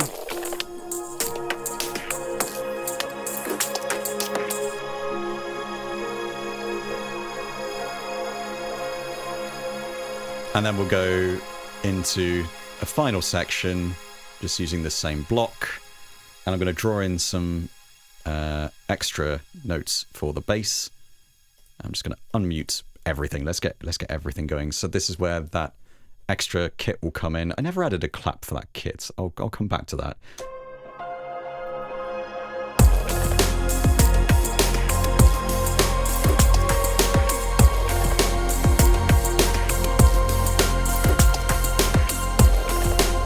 So let's add something different here.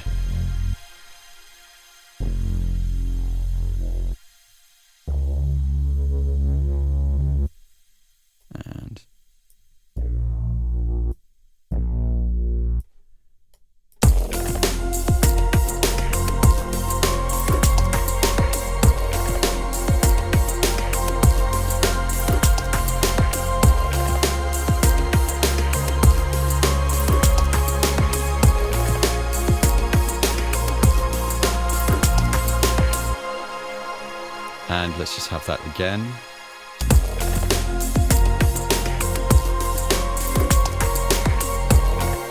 And let's bring that up an octave.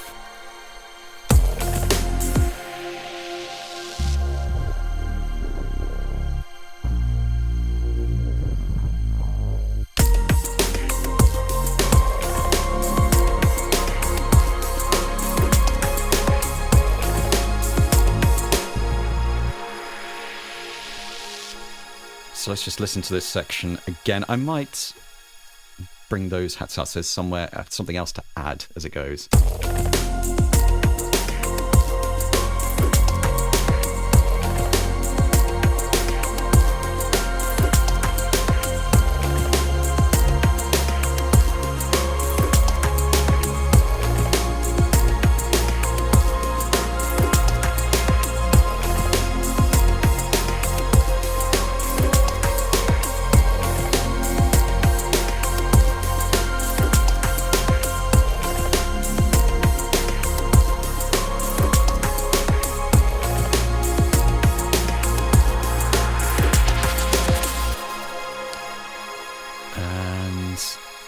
yeah, then we'll go into the final section. I'll drop the bigger drums here, and I'm going to add that extra clap that I said I was going to. So let's go in here. Let's go to the pop kit redrum. I don't think we're not using that rim sort of rim shot. So let's have a clap sound. Let's go search for claps in the Reason Factory sound bank, and let's just have a quick look here for a second. So let's go to other sample. No, that's not a good idea. I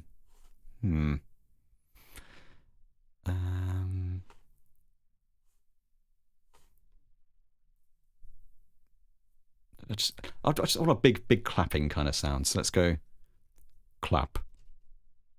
Helps if you don't just add an A to the end. So let's have clap, and it's a big clap.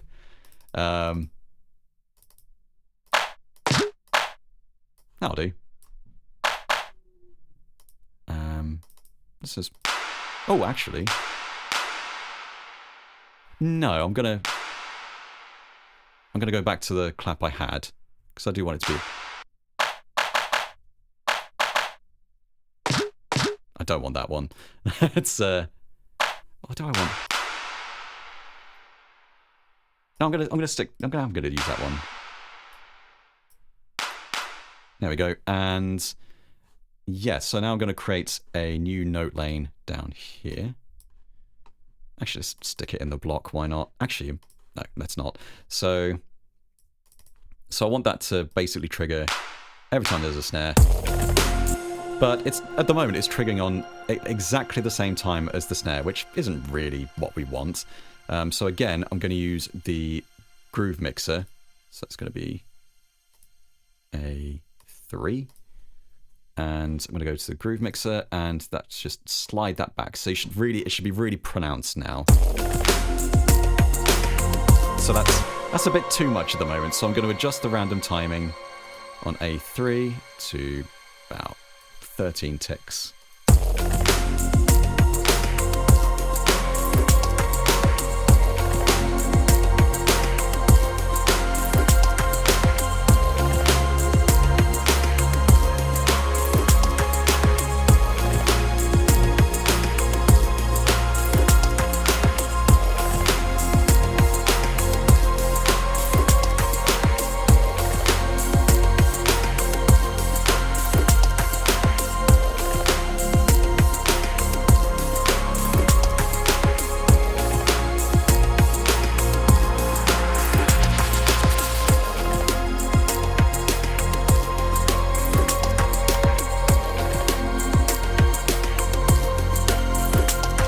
So I'm just going to bring that out. Actually, I'm going to unmute this, and I'm going to automate the low pass filter on this channel, so that the sound kind of becomes more muffled as it goes on. So I'm going to have to get rid of the snare in this final section though, but that's not a huge problem. So let's just bring that down, and here we go.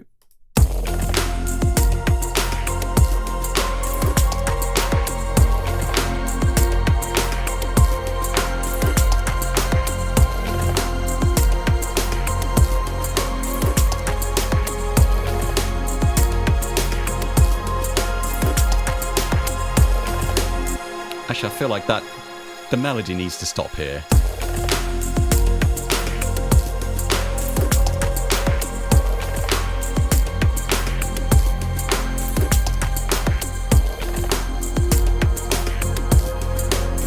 Or we can just have that filter out. So again, let's go back to the mixer.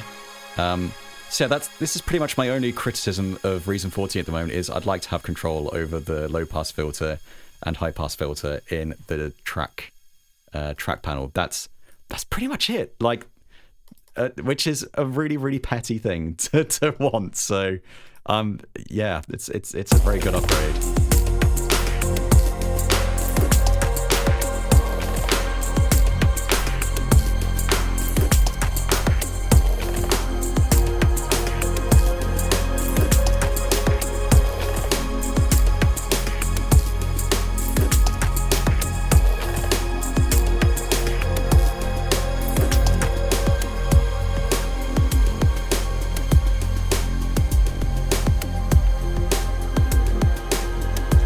So I think we should have that that extra textural thing come in at the end. What was it called? Oh, it's in the textures folder. There we go. So let's open that up and bring the sleep cycles texture back in at the end. Let's have that filter in.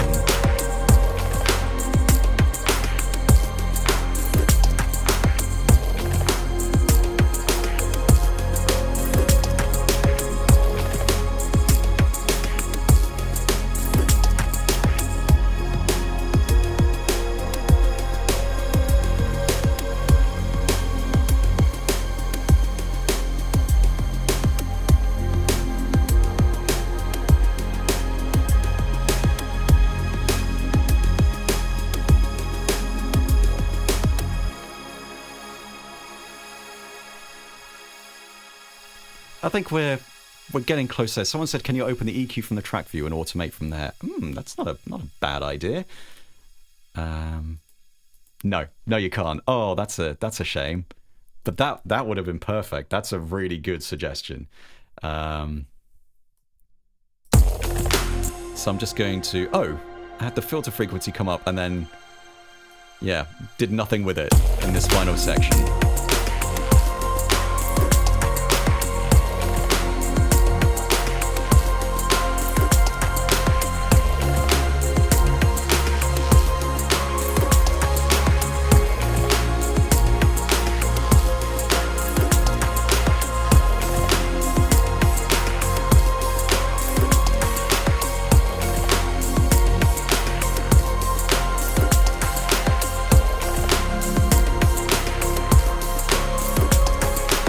Yeah, someone has mentioned, someone said, good build-up of tension is begging for a release. Resolve those. Staying on that same bass note for so long. I know. I feel you. I absolutely feel you here. If I had more time to work on this, I would absolutely do something different with it. But I feel like I've kind of already overstayed my welcome a little bit here. So I'm probably going to wrap this up pretty soon, and I'll let you guys get on your way. But it's been a real pleasure to show you how Reason 14 lets you just put ideas together so quickly. Like it's been about an hour I've been working on this, which is nothing really. And this was all from scratch, and it's, yeah, I say from scratch. I've used a lot of Soundpack stuff, but you could also use Soundpack stuff and everything that I've included inside the Reason 14 library.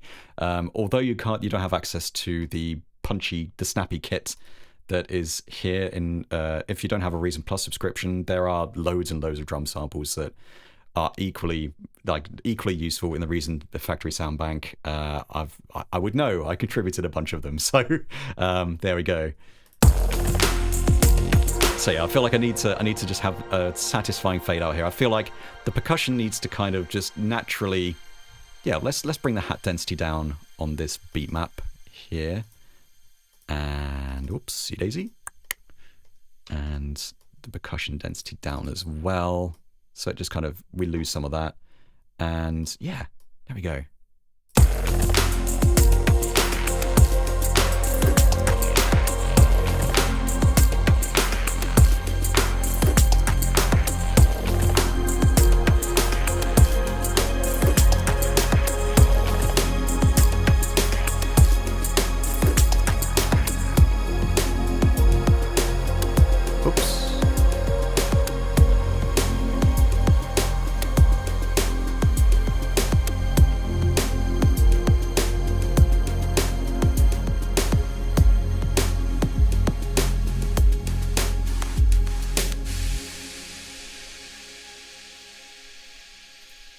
Someone said, will this be an available demo to learn from? I mean, I don't have any intentions or plans for this track. I'll have to have a word about sharing it and self-containing everything. But yeah, so that's a whole 3 minutes 40 track with blocks. It doesn't have the most variation, I'm afraid. If I had more time to work on it, I would vary more stuff. Someone said, what genre would you label this track? I have no idea. If anyone has any suggestions, I'd say it's kind of down tempo. Like just I honestly don't know. If anyone has any suggestions, please let me know in the chat. So at the very end, I'm just going to automate the level at the end and just have that fade out, just so it's a proper fade. You know it's going to end on a fade. So that's, oopsie daisy. really having issues hitting specific points on my screen at the moment. So let's do that, and I'll just fade out, and I'm just going to play this track from start to finish and keep my mouth shut. Electro ambient, why not? Awesome. Mattias has just said, we'll sort out sharing the song. Email it to me later. We'll sort it out. Fantastic. I'll have to look at self-containing whatever's in there. In fact, I might just do that for my own benefit, really. Let's just self-contain everything. It's a whopping 10 megabytes. So yeah, I'm just going to play this from start to finish, and I'll have a look at the chat and see how it goes. Here we go.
There we go. Officially my first Reason 14 tune. Awesome. I'm so happy I was able to share that with you, and I'm glad some of you liked it. Yeah, if I'm probably gonna leave you guys really soon, but it's been wonderful showing you what Reason 14 can do. I can definitely hear someone mentioned earlier on that like an acidy kind of synth harp would have worked really nicely in there. I 100% agree with you there. And yeah, I could definitely hear that. Yeah, that'd just be nice to have like a little extra counter in there and like a little bit of synth rhythmic movement. But yeah, no, it's been great. Been great to work on that track in Reason 14. As I said, that's my first complete Reason 14 track. So I really enjoyed doing that. So yeah, thanks so much to everyone for joining me. And if, just in case you missed it, Reason 14 is out now. It's not coming out on the 14th of May. It is out right now. If you own an existing copy, you get upgrade pricing, so check that out. And I mean, I used to kind of flick between the main rack and the mixer all the time. You'll notice I never used the full view of the rack at any points during that whole session, even though I was routing stuff from one instrument to another. It's just a really good way of working, and it was really nice it's really nice to see blocks working in conjunction with loopable clicks as well, loopable clips rather, as well, as that's something I use a lot of.